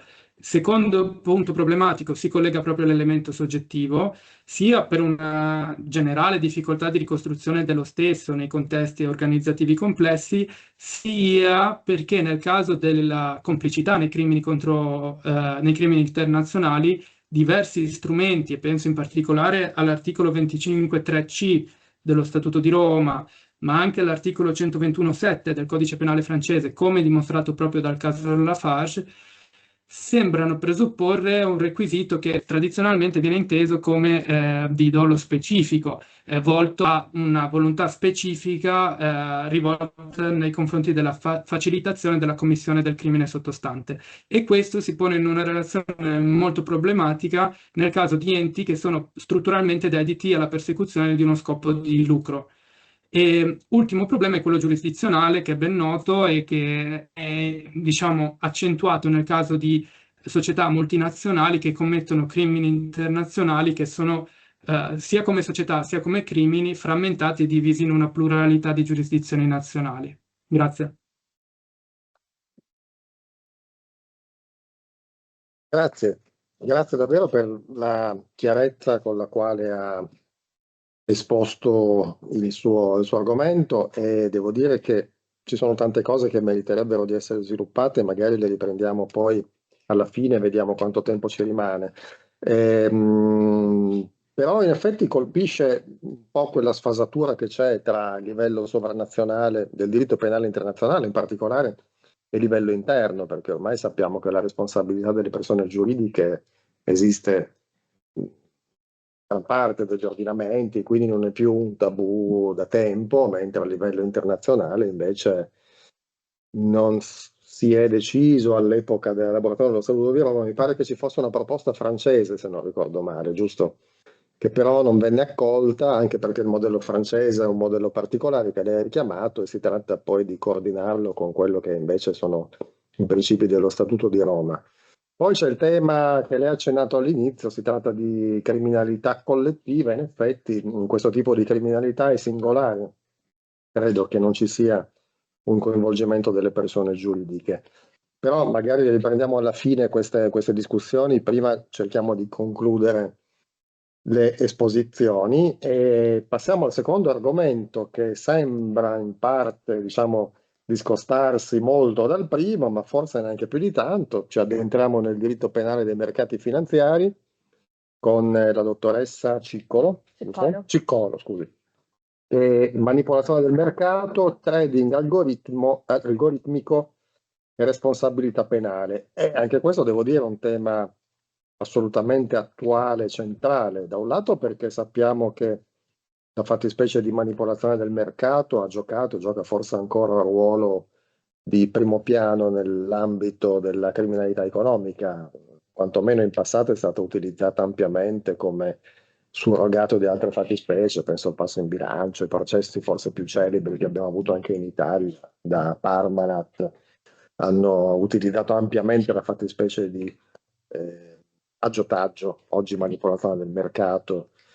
E però le innovazioni tecnologiche che da tempo in realtà esistono nell'ambito borsistico costringono anche, diciamo, a fare i conti con un possibile adeguamento delle fattispecie penalistiche. C'è stato un recente intervento normativo che però, come giustamente lei sottolinea, è una circostanza aggravante e attenuante, non si capisce bene quale sia. Quindi anche questo credo che sia un tema estremamente attuale, che coinvolge invece, qui sì, almeno a livello interno, certamente anche le persone giuridiche, per cui lascio a lei la parola. Grazie professore, ci tengo anch'io a ringraziare chiaramente il comitato scientifico e organizzativo per questa splendida iniziativa. Mi occuperò, come il professore ha anticipato, di manipolazione del mercato, trading algoritmico e responsabilità penale. Anzitutto alcune notazioni di contesto. Negli ultimi decenni la negoziazione degli strumenti finanziari è stata profondamente innovata dall'evoluzione tecnologica. Infatti al trading tradizionale realizzato da operatori umani si è affiancato il trading algoritmico, che è realizzato appunto tramite algoritmi informatizzati che determinano autonomamente i parametri attraverso i quali realizzare gli ordini sul mercato, quindi il prezzo, le modalità, le tempistiche. Peraltro, se inizialmente il trading algoritmico dipendeva pur sempre da un comando impartito da un essere umano, sempre più negli ultimi tempi, attraverso l'aiuto dell'intelligenza artificiale, si è assistita alla diffusione di operatori automatizzati sul sistema che sono in grado di apprendere le informazioni del mercato, sulla base delle stesse elaborare le strategie di mercato e anche eseguirle al di là, diciamo, della supervisione umana. Ora, la presenza di questi operatori automatizzati sul sistema chiaramente accresce il rischio di manipolazione, sia a causa dello sviluppo delle nuove strategie decettive e sia a fronte del potenziamento di quelle già esistenti. Da tempo il legislatore europeo si occupa del tema sotto il profilo della regolamentazione e proprio di recente il legislatore italiano in realtà ha scelto di intervenire sotto il profilo penale. Infatti con la legge 132 del 2025 è stata introdotta una circostanza che allo stato non possiamo qualificare come aggravante o attenuante, proprio all'interno del reato di manipolazione del mercato, di cui all'articolo 185 del testo unico in materia di intermediazione finanziaria, che fa riferimento proprio alla realizzazione delle condotte descritte dalla fattispecie attraverso l'impiego di sistemi di intelligenza artificiale. Ora, anzitutto, per comprendere la portata applicativa di questa circostanza, giova premettere qualche notazione essenziale sulle caratteristiche di questa fattispecie. Si tratta di un reato di mera condotta, un reato di pericolo concreto che incrimina due tipologie di manipolazione, quella informativa tramite la diffusione di informazioni false e quella operativa tramite la realizzazione di operazioni simulate, ovvero altri artifici. Tutte e tre le condotte devono comunque essere concretamente idonee ad alterare sensibilmente i prezzi di mercato. Si tratta quindi di una fattispecie che, comprenderete, anticipa notevolmente la soglia del penalmente rilevante perché consente di incriminare la mera condotta decettiva a prescindere dal verificarsi dell'evento, quindi della alterazione dei prezzi di mercato, perché chiaramente sussista un pericolo concreto di verificazione.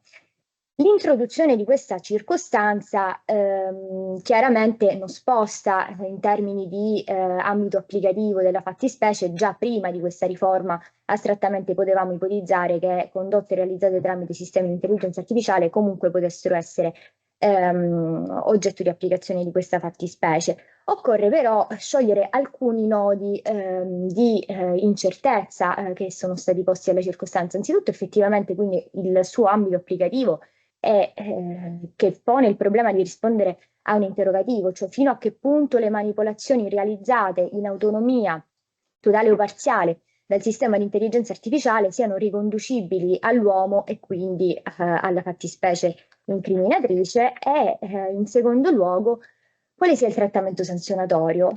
Ora, sotto questo profilo non mi soffermo approfonditamente sul punto, però occorre considerare che la fattispecie di quell'articolo 185, consideriamo soltanto la pena della reclusione, è punita con la reclusione da 1 a 6 anni, ma è destinataria di una norma, l'articolo 39 della legge 262 del 2005, che prevede il raddoppio del trattamento sanzionatorio, in realtà per tutte le sanzioni contenute nel testo unico. Quindi ciò cosa significa? Che effettivamente la cornice edittale della fattispecie base oscilla dai 2 ai 12 anni di reclusione. Ebbene, il legislatore, introducendo la circostanza in esame, ha fissato una cornice edittale dai 2 ai 7 anni. Pertanto si pone il problema di comprendere se questo raddoppio operi anche per la circostanza, e allora si realizzerebbe quell'effetto aggravante che il legislatore desiderava, aveva previsto. Altrimenti dovremmo concludere che si tratta in realtà di una circostanza che finisce per attenuare il trattamento sanzionatorio più che aggravarlo. Al di là dei problemi di raccordo tra le norme in tema di trattamento sanzionatorio, ciò che comunque mi preme maggiormente analizzare in questa sede è proprio l'ambito applicativo della fattispecie, capire quindi a che punto queste manipolazioni possono essere ricondotte alla fattispecie penale e quindi all'azione dell'uomo. Per agevolare l'esposizione e l'analisi ho individuato 3 ipotesi, concentrandoci in questa sede soltanto sulla manipolazione operativa. La prima ipotesi, quella in cui il sistema di intelligenza artificiale realizza un'operazione potenzialmente manipolativa voluta da chi se ne serve, da chi la pianifica. Seconda ipotesi, l'operazione non è voluta, ma era prevedibile ed evitabile ed è conseguenza della violazione di una regola cautelare. Terza ipotesi, l'operazione non è voluta, ma colui che si serve del sistema di intelligenza artificiale l'aveva prevista e ciò nonostante decide di procedere accettando il rischio che si verifichi. Ora, la prima situazione è quella che spingerebbe tutti quanti noi a ritenere che agevolmente che si possa configurare una responsabilità di carattere doloso. In realtà non si tratta di una questione semplice da risolvere. Alcuni studiosi hanno rilevato come in realtà si possa presentare un ostacolo proprio in quel gap conoscitivo che esiste rispetto alle modalità con cui il sistema, partendo da un input, produce l'output manipolativo. Questo in diritto penale potrebbe tradursi in un difetto di rappresentazione e quindi in un difetto dell'elemento soggettivo. Si tratta però di una osservazione che è possibile superare nel nostro ordinamento proprio alla luce della struttura della fattispecie che abbiamo esaminato e della sua spiccata anticipazione soglia del penalmente rilevante. Infatti la fattispecie ritiene sufficiente la realizzazione di una condotta, di un artificio concretamente idoneo ad alterare i prezzi di mercato. Quindi anche laddove dovessimo ritenere l'operazione totalmente imputabile alla macchina, al sistema di intelligenza artificiale, potremmo comunque ritenere che il comando impartito dall'umano, che abbia una portata oggettivamente fraudolenta e che sia realizzato con la volontà di manipolare il mercato, possa integrare quell'altro artificio idoneo ad alterare il mercato e quindi in questo modo essere destinatario dell'applicazione della circostanza in esame. Seconda ipotesi è quella riconducibile ad un comportamento colposo. Qui la soluzione dal punto di vista normativo è agevole, nel senso che l'articolo 185 prevede un delitto doloso, quindi non residuano responsabilità colpose, eventualmente residua l'applicazione delle sanzioni amministrative. Si tratta però di un dibattito aperto, quello di prevedere sotto il profilo penale delle nuove forme di incriminazione di carattere colposo e di carattere omissivo legate alle condotte realizzate insomma tramite l'intelligenza artificiale, e si tratta di una circostanza che il legislatore ha tenuto in considerazione proprio nella legge 132 del 2025, prevedendo una delega in favore del governo proprio in questo senso, nell'incriminazione di condotte colpose e omissive, non con espresso riferimento alla manipolazione del mercato, ma rispetto a condotte che possano mettere in pericolo l'incolumità pubblica e la sicurezza dello Stato.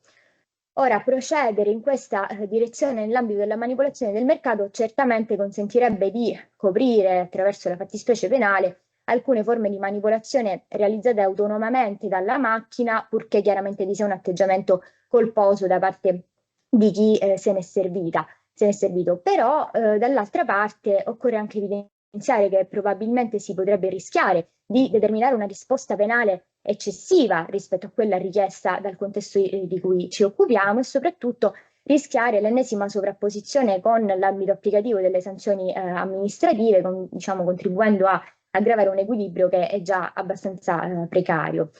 E quindi si tratta sicuramente di un'evenienza da valutare con cautela.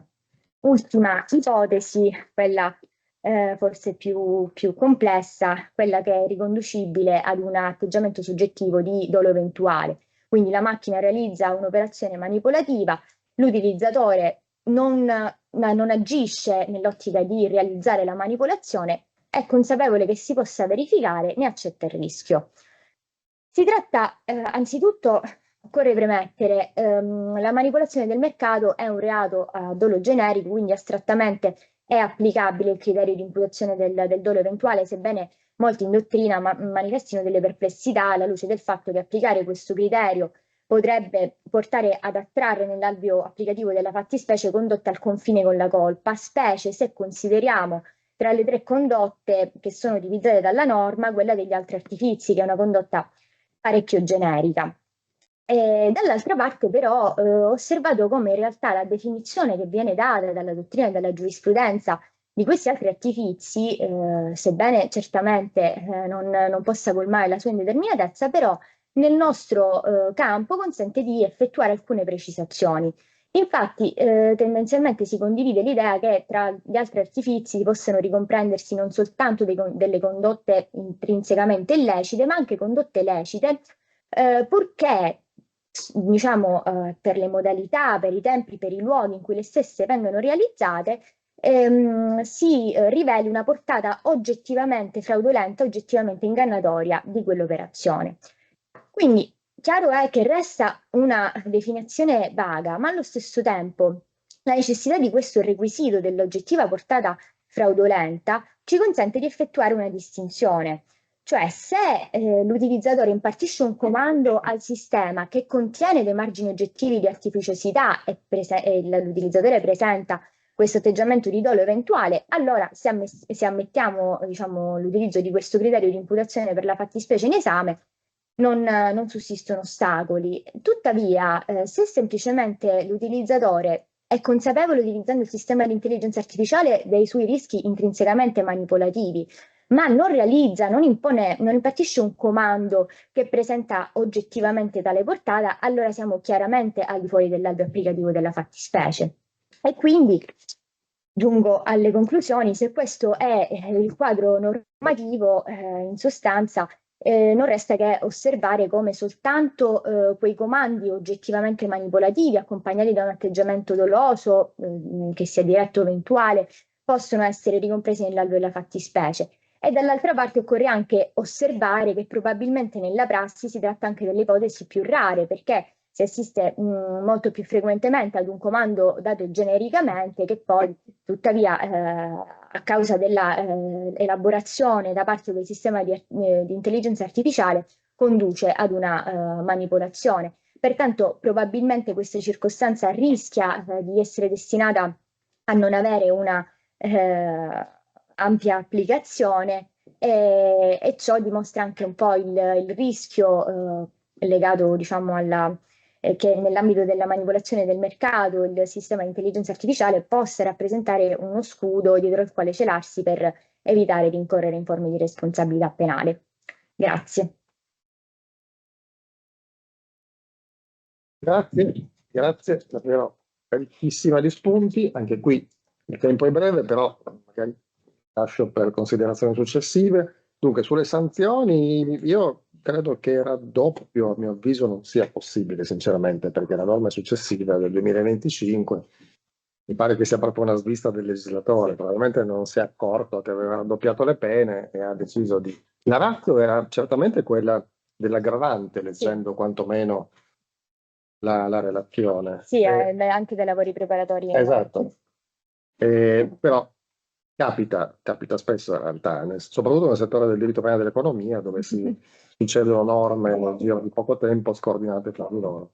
Mi pare poi, per quanto riguarda interventi normativi più recenti, sono state modificate alcune norme del TUF, del Testo Unico della Finanza, proprio da pochissimo, oltre che quelle del Codice Civile, e anche qui però non credo che siano state toccate le norme. No, mi sono occupata soltanto strettamente del 182. E quindi rimangono aperti ancora una serie di problemi. Lei ha accennato al problema del bis in idem, che in effetti è un tema molto delicato, sul quale magari torneremo in seguito.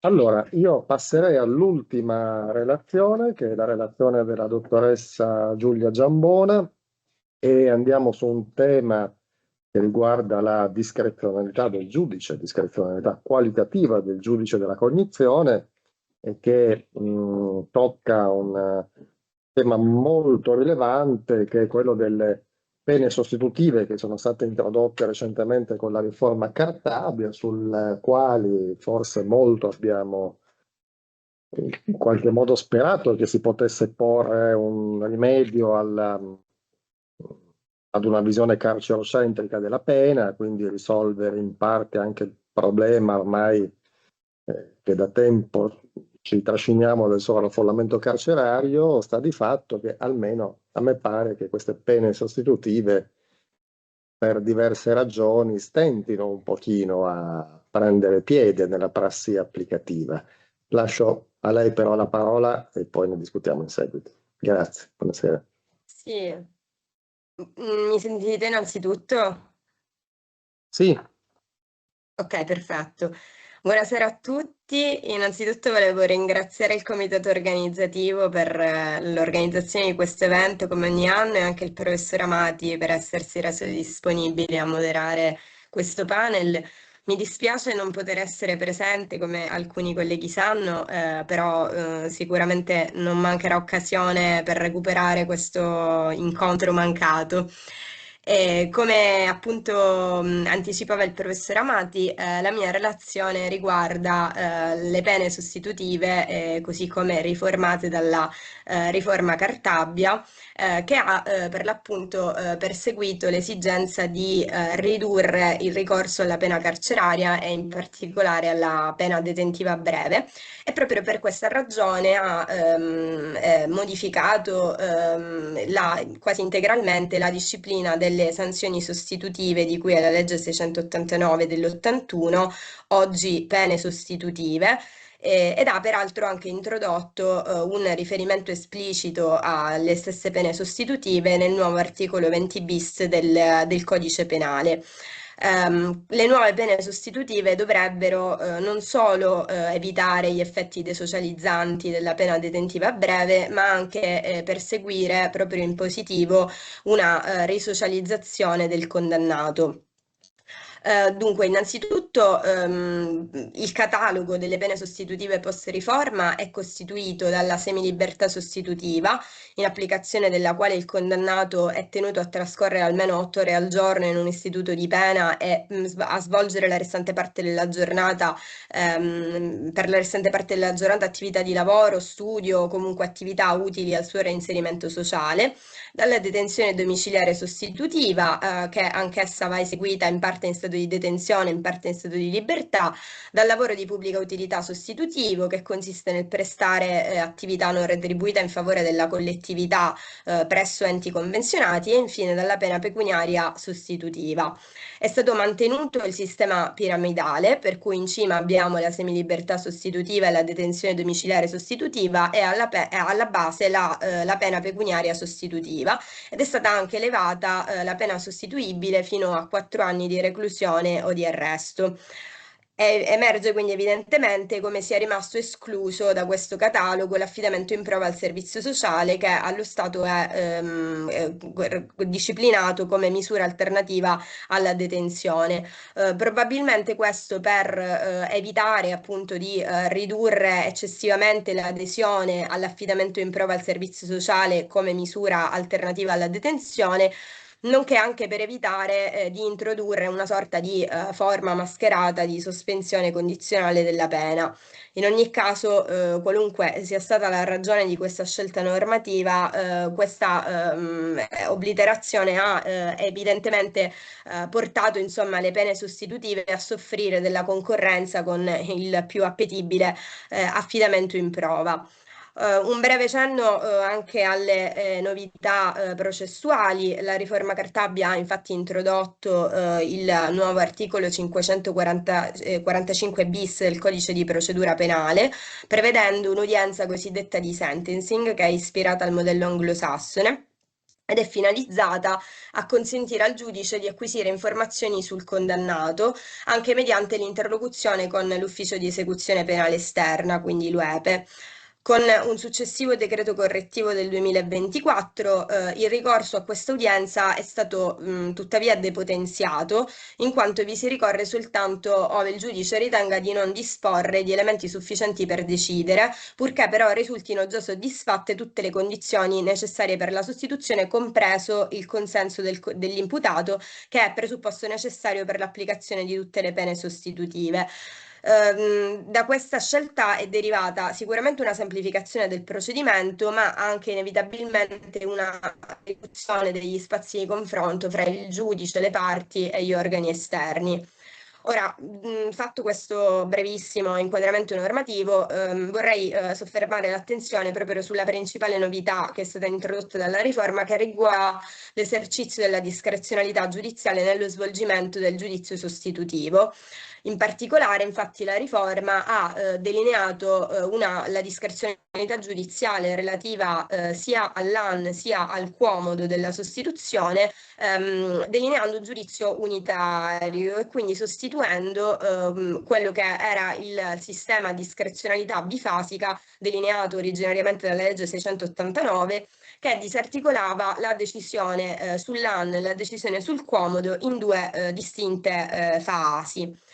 Quella nuova discrezionalità unitaria deve esercitarsi in base a 3 criteri che sono delineati dall'articolo 58, ovvero l'idoneità pene sostitutive rispetto alla rieducazione del condannato, la prevenzione del pericolo di recidiva, in quanto ove ricorrano fondati motivi di ritenere che le prescrizioni non saranno adempiute dal condannato, la sostituzione non può operare, ed è proprio questo secondo criterio che fa emergere l'unitarietà della valutazione discrezionale a cui è chiamato il giudice, perché chiaramente se il giudice già in questa prima fase non costruisce una ipotesi di pena sostitutiva sufficientemente determinata, non potrà valutare in maniera precisa l'attitudine alla prevenzione della recidiva. E infine il terzo criterio è quello del minore sacrificio della libertà personale. Queste valutazioni devono essere condotte avendo riguardo ai criteri di quell'articolo 133 del Codice Penale, che è la norma che, come è noto, disciplina i criteri di commisurazione della pena, avendo riguardo tanto alla gravità del fatto di reato, tanto alla capacità a delinquere del reo. Il giudice inoltre deve considerare delle specifiche condizioni soggettive del condannato, fra cui l'uso di stupefacenti o di alcol, facendo in modo eventualmente che il programma sostitutivo acquisisca un contenuto anche terapeutico. Ora, questo nuovo giudizio sostitutivo ha suscitato in effetti varie perplessità. Innanzitutto, come ho detto prima, come dicevo prima, il legislatore ha ampliato la discrezionalità giudiziale nell'ottica di rendere le pene sostitutive istituti funzionali a perseguire una risocializzazione del condannato e quindi di conseguenza nell'ottica di emancipare la valutazione giudiziale della cognizione dalla mera ricostruzione del fatto, valorizzando la personalità del reo e quindi in questo senso anticipando alla fase della cognizione valutazioni fino a questo momento proprie della fase esecutiva. In questo senso quindi la discrezionatoria dovrebbe quantomeno essere esercitata non più solo per commisurare, quantificandola, la pena da erogare, ma anche per determinarla nel suo contenuto, quindi assumendo una dimensione qualitativa. Questa nuova modalità di esercizio della discrezionalità sanzionatoria però viene consegnata ad un intuizionismo ancora acerbo del giudice della cognizione che comporta da un lato il rischio di valutazioni discrezionali al limite con il mero arbitrio, nonché anche il rischio della disomogeneità delle prescrizioni da imporre al condannato, che è una problematica già riscontrata in sede esecutiva rispetto all'applicazione delle misure alternative, ovvero dall'altro lato con il rischio di valutazioni eccessivamente prudenti che con la conseguenza di una standardizzazione dell'operato del giudice e anche del contenuto dei programmi trattamenti. Un'ulteriore dal fatto che la valutazione tipicamente svolta dal giudice della cognizione, sebbene non priva di uno sguardo al futuro, conserva inevitabilmente uno stretto legame con il fatto, come del resto emerge dagli stessi criteri previsti dall'articolo 133 del Codice Penale.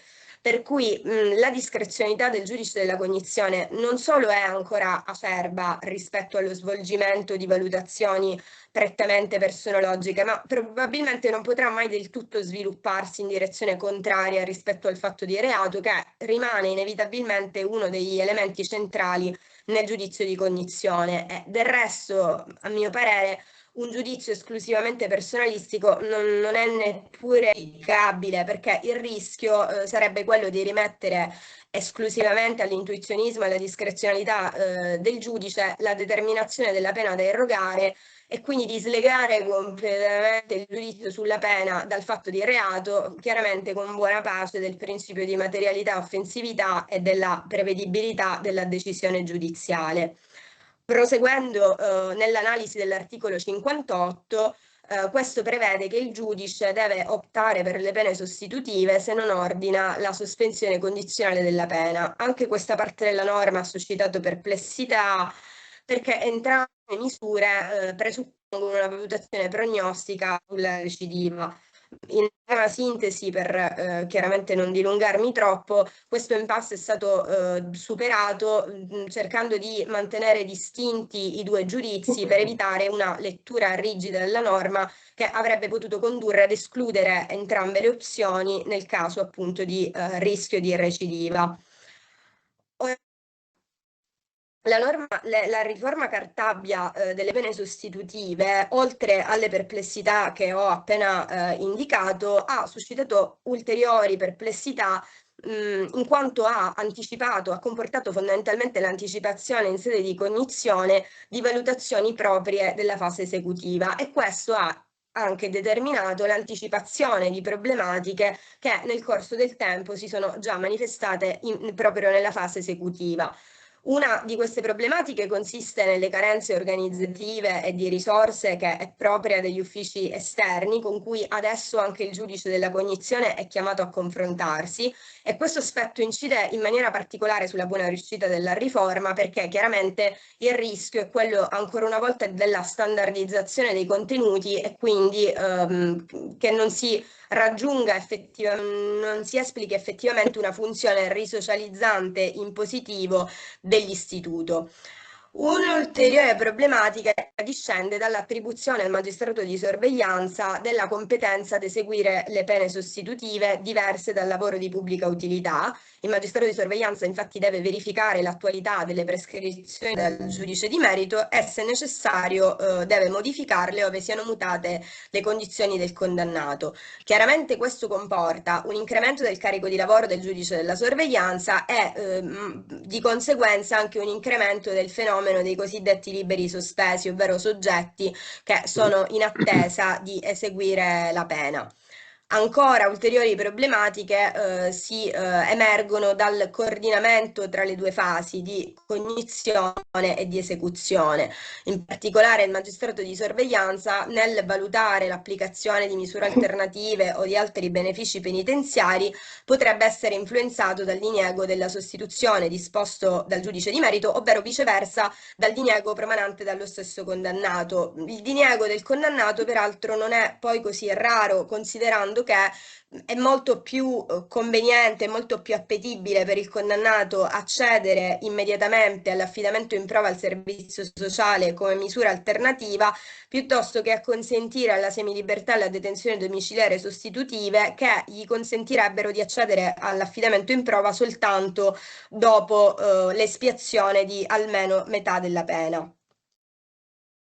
Tutto questo excursus di problematiche fondamentalmente fa emergere che la riforma Cartabia, nonostante sicuramente l'apprezzabile intento volto a rendere il carcere extrema ratio, non è risultata del tutto soddisfacente, e in particolare, oltre che per le problematiche che ho appena delineato, per il fatto che si continua comunque a parlare di sostituzione della pena detentiva e non si prospetta l'introduzione di pene principali di carattere non detentivo, che sarebbe l'obiettivo davvero da perseguire.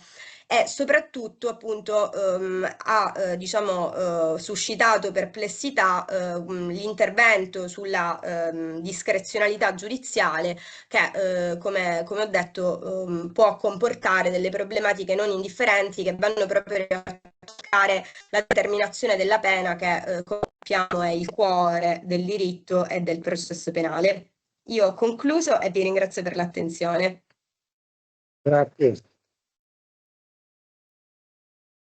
Grazie, tema davvero ricco di spunti. Ci rimane pochissimo tempo, io procederei brevemente a ritroso, magari partendo con lei, con alcune considerazioni conclusive. Innanzitutto darei spazio a chi eventualmente volesse intervenire, fare qualche domanda.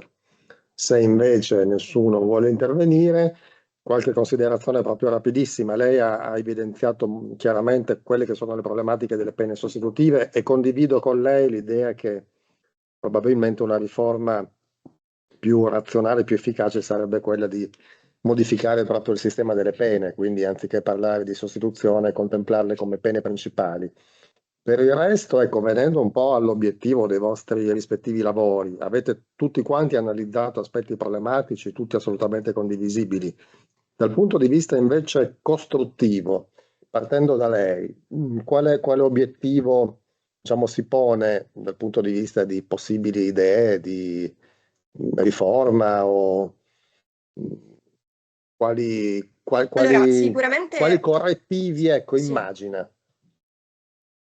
Allora, innanzitutto, come dicevo anche prima, credo che, e come diceva anche lei, l'obiettivo principale sarebbe proprio quello di prevedere delle pene principali non detentive, di modo tale che non si continui a parlare di sostituzione della pena detentiva. D'altro canto sono ben consapevole, come purtroppo credo lo siamo tutti, che nel breve termine questo è un obiettivo davvero difficile, se non impossibile da raggiungere.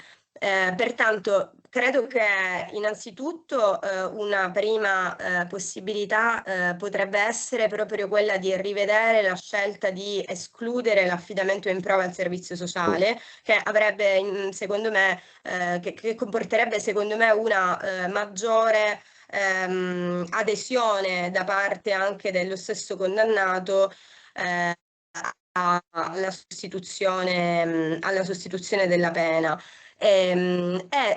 Sicuramente lo stesso giudice della cognizione poi ecco, dovrebbe iniziare in qualche modo inevitabilmente ad acquisire una maggiore dimestichezza ecco, con questi nuovi strumenti, in modo tale da sfruttarli al meglio delle possibilità. Quindi condivido un po' che il giudice, diciamo, della cognizione debba un po' adeguarsi, quindi trasformarsi un po' anche nel giudice della personalità, per così dire, del soggetto, quindi trasformarsi un po' anche in magistrato di sorveglianza sostanzialmente. In parte sì, purché appunto come diciamo nel corso della relazione, senza che questo comporti una totale elisione del riferimento al fatto di reato, perché questo credo che non sia possibile e appunto neppure auspicabile. Però del resto il reato credo che faccia parte in qualche modo della storia criminale, della personalità, della storia della persona del condannato, e quindi in questo senso se ne può tenere conto poi nella determinazione anche del contenuto della pena sostitutiva da applicare. Quindi credo che una cosa non escluda l'altra, ecco. Bene, i termini che più mi hanno colpito sono intuizionismo e arbitrio, perché credo che siano, come dire, in attrito con i principi penalistici che ben conosciamo e mi spaventano un po', però avremo modo di riparlare. Passando invece alla dottoressa Ciccola, che questo è un tema, giusto, Ciccola, anche qui le problematiche sono tante. Dal punto di vista, di nuovo, propositivo, non so se anche lei si è fatto un po' un'idea su possibili, ad esempio, altri modelli come quello statunitense. Mi pare che più che altro tentino di intervenire più che altro sotto il profilo civilistico, se non sbaglio, come gli Stati Uniti. Non so se questa può essere un'alternativa. Poi c'è il problema da noi che sta un po' sullo sfondo del doppio binario sanzionatorio, che complica un po' le cose, però se non sbaglio il modello statunitense credo che punti più sull'aspetto preventivo, sulla disciplina civilistica, se non sbaglio. Sembra che si tratti di un contesto nel quale il diritto penale arriva fino a un certo punto, e questo certo punto è strettamente la condotta dolosa, quella espressamente rivolta alla manipolazione, ma per diciamo, gli eventi lesivi rispetto ai quali però non sussiste un corrispondente atteggiamento colposo o doloso da parte di un operatore umano, io penso che il rimedio vada trovato più sulla regolazione di queste attività, sulle sanzioni, ma anche qui io credo più sul versante amministrativo che penale. Esiste un'autorità che è la Consob, che regolamenta i mercati, che ha il compito di vigilare sugli stessi, che è anche competente e specializzata anche per effettuare una valutazione forse migliore di quella che potrebbe effettuare un giudice in sede di dibattimento, e quindi probabilmente a me pare che la soluzione sia più extrapenale che penale.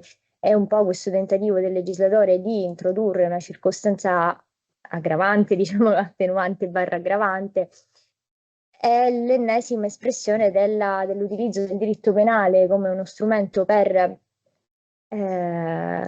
come se fosse lo strumento per risolvere tutti i problemi, ma in realtà... Ma a parte che era necessaria, nel senso che sarebbe stato comunque applicabile nelle fattispecie base, no? Sì, sì, non era assolutamente necessaria, aveva l'effetto di aggravare, ma anche qui siamo sempre sullo stesso punto, quindi... Bene, grazie. L'ultima, torniamo al primo, quindi diritto penale internazionale e responsabilità delle persone giuridiche. Anche qui i problemi che si pongono, a mio avviso, ecco, forse il problema principale in questa materia è più che giuridico, probabilmente politico, credo, perché si tratta, insomma, di un settore molto delicato. Già il diritto penale internazionale oggi, insomma, non riscuote proprio di grandissimo successo, quantomeno dal punto di vista applicativo. Poi certo gli strumenti ci sono, ma già in sede di elaborazione dello Statuto di Roma, come ricordavamo prima, venne proposto l'inserimento della responsabilità delle persone giuridiche. Si tratta di capire quale tipo di modello in effetti, perché lo Statuto di Roma già in materia di concorso di persone, ma in relazione a tutti gli istituti di parte generale, per così dire, una soluzione di compromesso tra esperienze giuridiche molto diverse tra di loro. E sul tema della responsabilità delle persone giuridiche, in effetti i modelli ipotizzabili sono tanti. C'è il nostro, che si basa sulla colpa organizzativa, c'è quello francese sulla responsabilità di riflesso, e così via. Quindi, sotto questo profilo, quale soluzione di compromesso potrebbe essere praticabile a livello internazionale, che possa in qualche modo andare incontro alle varie esigenze dei vari paesi? E poi giustamente in effetti sottolineava il profilo della competenza, perché è vero che vige il principio della complementarità, per cui ogni Stato dovrebbe intervenire in via principale, e può farlo in effetti, perché la maggior parte degli ordinamenti prevedono la responsabilità degli enti, solo in via sussidiaria alla Corte Penale Internazionale. Però in effetti quando si tratta di grandi multinazionali si pone il problema anche del locus commissi delicti, quindi forse un organismo sovranazionale avrebbe una maggiore efficacia sotto il profilo preventivo repressivo.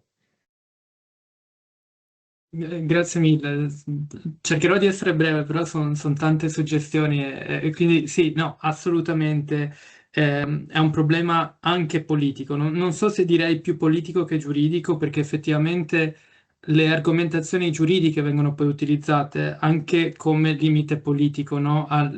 Quindi tornando alla conferenza di Roma, la proposta francese di inserire un'apposita disposizione sulla responsabilità delle persone giuridiche non ha trovato il placet degli altri stati, ma anche per argomentazioni giuridiche di tanti stati che appunto non avevano ancora superato il principio di societas delinquere non potest. E quindi uno si potrebbe chiedere, e qui mi collego anche alle altre domande, insomma, uno si potrebbe chiedere cosa succederebbe oggi, no? Se si tenesse oggi la conferenza di Roma. L'evoluzione, quelle linee evolutive che ho cercato di intravedere, sono abbastanza affermate da dire, da consentirci di dire che oggi ci sarebbe una spinta più forte alla previsione di una responsabilità a livello internazionale delle persone giuridiche, e secondo me in questo settore sarà molto interessante osservare i lavori che avranno luogo tra il 2028 e il 2029 sulla Convenzione sui crimini contro l'umanità, perché avremo un altro contesto negoziale che tra l'altro anche lì mi preme sottolinearlo, perché proprio in questa fase di crisi profonda del diritto penale internazionale non era scontato che nel 2024 si arrivasse a decidere di tenere una conferenza diplomatica internazionale per adottare una nuova convenzione sui crimini contro l'umanità, che finora non era stata adottata. E quindi secondo me quello sarà un contesto negoziale in cui saggiare le posizioni degli stati sia in punto politico, quindi diciamo sull'AN della responsabilità delle società, e poi sul quomodo, quindi sul modello da adottare, anche perché lì a incrementare la difficoltà di trovare un modello di compromesso è il fatto che anche gli strumenti che citavo, la stessa bozza di convenzione per i crimini contro l'umanità, prevedono un'assoluta libertà per gli stati, quindi prevedono semplicemente un obbligo di prevedere una responsabilità a livello domestico per le società, per la Commissione dei crimini internazionali, ma che possono essere modelli penali, amministrativi o civili. Quindi non solo ci muoviamo in un'alternativa fra diversi modelli di diritto penale, ma è un problema ancora, diciamo, più a monte, nel senso qual è il paradigma più appropriato per avere a che fare con la responsabilità di impresa. E io sì, una risposta non ce l'ho. e in realtà su quale sarebbe forse il modello di compromesso, ma appunto, come dire, guardo alle prossime negoziazioni perché secondo me lì potremmo avere un punto di vista privilegiato sulle posizioni statali. Ottimo, grazie mille a tutti e tre, davvero ottimi lavori. Non so a che punto siete con la ricerca, siete tutti al secondo anno? Io secondo anno. Ecco, perfetto, quindi ci auguriamo di vedere poi l'esito finale dei vostri lavori. Lascerei a questo punto le conclusioni alla professoressa Montanari. Ok, allora ringrazio il collega Amati che mi ha passato la parola, che ha seguito questo ultimo panel e mi scuso innanzitutto per non essere con voi, ma purtroppo la pioggia mi impedisce di spostarmi da casa, come avete visto. Ecco, quando mi hanno coinvolta, quindi quando mi hanno invitato a partecipare, ho accettato molto volentieri e per questo voglio ringraziare gli organizzatori e poi voglio fare i complimenti innanzitutto a loro, agli organizzatori, ma anche a tutti i partecipanti. Non sono riuscita a seguire tutte le sessioni, ma per quello che sono riuscita a seguire sono state davvero interessanti. Ecco, il convegno annuale dei dottorandi, come sapete, è autogestito, è una forma di aggiornamento, potremmo dire una sorta di aggiornamento annuale del comitato organizzatore che assicura la continuità e il coinvolgimento dei nuovi dottorandi. Ecco, io immagino che sia già stato evidenziato nell'apertura dei lavori, però lo voglio ribadire anch'io. Si tratta di un'iniziativa che si è sviluppata nel tempo con la progressiva apertura a dottorandi di altri atenei, non solo italiani, come testimonia quest'anno la partecipazione significativa di dottorandi spagnoli, e costituisce, a mio parere, un'occasione di confronto e di conoscenza che credo sia probabilmente unica o assai rara nel suo genere. E a questo si aggiunge poi la scelta di raccogliere, con il prezioso sostegno della coordinatrice del dottorato e della direttrice del dipartimento, gli interventi in un volume ad hoc e proprio ieri, come sapete, è stata presentata la prima pubblicazione di questa serie. Detto questo, in realtà, quando mi sono resa conto del numero e della varietà degli interventi, ho avuto non pochi dubbi sul compito che mi è stato affidato di trarre le conclusioni. Però, dico, mi aiuta anche la necessità di essere breve, considerato l'orario e soprattutto considerato il lavoro intenso di questi giorni. Ecco, voglio cercare comunque di mettere in evidenza alcuni aspetti che testimoniano, a mio parere, il legame tra i diversi interventi, al di là delle sessioni, ben 12, in cui sono stati distribuiti. Quindi alcuni aspetti che colgono, secondo me, la declinazione trasversale del tema generale del convegno di quest'anno, il diritto alle transizioni, riforme e prospettive di innovazione. Ecco, non citerò espressamente i diversi interventi, mi scuso fin d'ora, ma sarebbe tecnicamente impossibile. Ovviamente questo fa sì che io abbia fatto delle scelte. Chi ha seguito i 3 giorni di lavoro può aver individuato ulteriori chiavi di interpretazione. Spero però di dare comunque un piccolo contributo alla riflessione ulteriore che poi ciascuno farà. Allora, il primo tema che lega la maggior parte degli interventi è certamente quello dell'impatto dello sviluppo tecnologico e in particolare dell'intelligenza artificiale, che riguarda tutti gli ambiti del diritto, come abbiamo visto, dal diritto sia processuale sia sostanziale, dal diritto privato al diritto amministrativo. Abbiamo visto le varie materie, diritto del lavoro, commerciale, penale, tributario, spero di non aver saltato. Comunque quasi tutti i settori credo siano stati affrontati. E questo mi ha fatto piacere perché è una conferma della bontà, voglio usare questo termine, della costruzione del progetto di questo corso di dottorato in diritto per l'innovazione nello spazio giuridico europeo. Ecco, questa conferenza ha messo in evidenza la pervasività dell'innovazione tecnologica e la necessità di riflettere sulla tenuta dello strumentario tradizionale. Quindi le categorie classiche devono essere, per così dire, ripensate per poterle applicare in un contesto nuovo, in un contesto che si caratterizza tra l'altro per una continua e veloce evoluzione. Quindi questo è il primo tema che lega, direi, la maggior parte degli interventi, però soprattutto collegato a questo problema di trovare una nuova modalità di applicare le categorie classiche o modificare le stesse, ripensarle in questo contesto, è legato a questo l'esigenza di non perdere mai di vista la centralità della tutela dei diritti, che è il fulcro, il cuore dello Stato costituzionale di diritto. Ecco, anche questo profilo emerge come un filo rosso che lega i diversi interventi, non solo in relazione alla necessità di fronteggiare lo sviluppo tecnologico, anche se questo è proprio lo spazio, l'ambito in cui o meglio, il tratto che ha caratterizzato la maggior parte degli interventi. Però si tratta in realtà di rispondere in generale alle nuove esigenze che emergono dallo sviluppo della società. Molte sono legate alla transizione ecologica, che incide sul ruolo dei cittadini, sul loro rapporto con il potere, però poi le trasformazioni riguardano, abbiamo visto, le relazioni familiari, la concezione dei beni culturali, la responsabilità penale, come è emerso in questo ultimo panel. Ecco, trasformazioni o meglio, transizione, questo è il terzo aspetto che voglio richiamare, che parte proprio dal titolo di questa conferenza, cioè la transizione.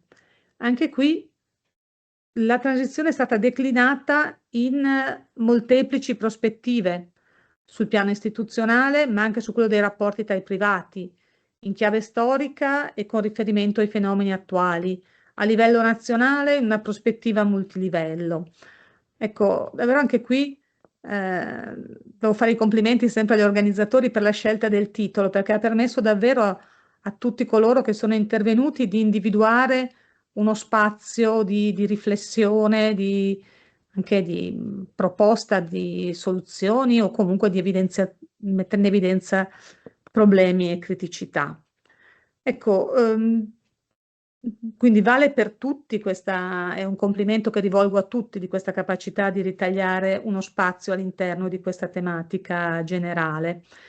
Mi ha colpito, qua c'ho solo una piccola aggiunta, in alcuni interventi riferiti all'esperienza italiana, il riferimento a nuovi modelli di governance che modificano i rapporti pubblico-privato e che aprono la strada a forme collaborative. Ecco, questo mi ha richiamato alla mente un tema, quello del costituzionalismo collaborativo, su cui si sta sviluppando una ricca riflessione. Ecco, in Italia, per esempio, abbiamo degli interventi della professoressa Marta Cartabia, che è già stata presidente come sapete, della Corte Costituzionale. Ecco, in questa prospettiva l'idea della cooperazione ai diversi livelli, quindi tra le istituzioni, tra le corti, tra gli ordinamenti, diventa uno strumento per assicurare la tutela dei diritti e proprio la tenuta del sistema democratico. Quindi in questo momento di criticità che si vive ai diversi livelli, questa è una chiave, una prospettiva, insomma, di riflessione. Ecco, ultima cosa, e qui mi avvio davvero alla conclusione perché sono state giornate molto impegnative, quindi volevo limitarmi davvero a pochi minuti. Ecco, questo ultimo aspetto, più che un tema, è un auspicio. Tornando alla denominazione del corso di dottorato, quindi diritto per l'innovazione nello spazio giuridico europeo, forse quello che emerge meno, almeno mi è sembrato emergere meno dalle relazioni, al di là di quelle inserite nella specifica sessione dedicata, è proprio l'apertura europea e l'attenzione alle trasformazioni in atto a livello globale. Questo dipende certamente dalla specificità degli ambiti di ricerca di ciascun dottorando, testimoniata proprio dalla varietà, della ricchezza dei temi trattati. E qui ancora complimenti per averli saputi raccogliere all'interno di queste numerose sessioni. Tuttavia, credo che sia importante che il confronto, soprattutto tra i giovani, non prescinda mai dalla complessità e dalla drammaticità del momento che stiamo vivendo. Quindi concludo, vi dicevo, con un auspicio che vale per tutti, che è quello di mantenere e sviluppare un'attenzione critica e un coinvolgimento attivo rispetto alle trasformazioni in atto a tutti i livelli in questa fase storica. Ecco, con questo auspicio mi sento di concludere questo ricco convegno che è stato davvero, credo, un tour de force per i partecipanti, ma che ha offerto molti spunti di riflessione e soprattutto è stata un'occasione di contatto e di confronto tra dottorandi di diverse sedi, e questo, come dicevo all'inizio, è una possibilità assai preziosa, insomma, al di fuori di contesti istituzionalizzati come possono essere i convegni organizzati dalle diverse associazioni di settore. Quindi rinnovo i complimenti a tutti i partecipanti, agli organizzatori, e ora pensiamo, anzi pensate, al decennale che sarà nel 2027. Complimenti ancora a tutti. Eccoci, grazie professoressa per le bellissime parole. Da parte nostra un ringraziamento va a tutti voi, a tutti i moderatori, a tutti coloro che hanno preso parte, a tutti gli uffici, i vari, possiamo definire così, meccanismi che ci hanno permesso di arrivare alla conclusione di questo veramente tour de force. Sono state giornate intense, sia dal punto di vista organizzativo, sia dal punto di vista logistico che soprattutto dei contenuti. Abbiamo purtroppo incontrato un cattivo tempo che ci ha limitato e spero non abbia guastato del tutto l'esperienza. Siamo stati molto contenti di avere una partecipazione così ampia che ci ha permesso, ecco, di creare una comunità. La finalità dell'evento era anche proprio quello di metterci in contatto con persone di settori diversi, provenienti da atenei di dimensioni diverse. In questo senso anche il ruolo di Raffaele con la sua esperienza all'estero ci ha permesso di avere un punto di contatto con la Spagna, e auspichiamo, ecco, che possa essere riprodotto anche negli anni successivi. Ci aspetta il 10° anno, ci porremo sicuramente in una parte di transizione anche con coloro che subentreranno poi nel nostro ruolo, cercando di dare comunque continuità e di assicurare, ecco, sempre un degno livello, quantomeno sia dei contenuti, ecco, che di organizzazione. Non vi tedio ulteriormente, quindi possiamo, non lo so, professoressa, dichiarare concluso questo convegno con ovviamente l'auspicio poi di rivedervi anche l'anno prossimo, sempre per un confronto sempre più costante e con un coinvolgimento spiegato di più persone. Quindi grazie a tutti. Ovviamente un saluto anche a coloro che sono collegati da remoto e grazie per aver partecipato. Vi aspettiamo ovviamente in presenza.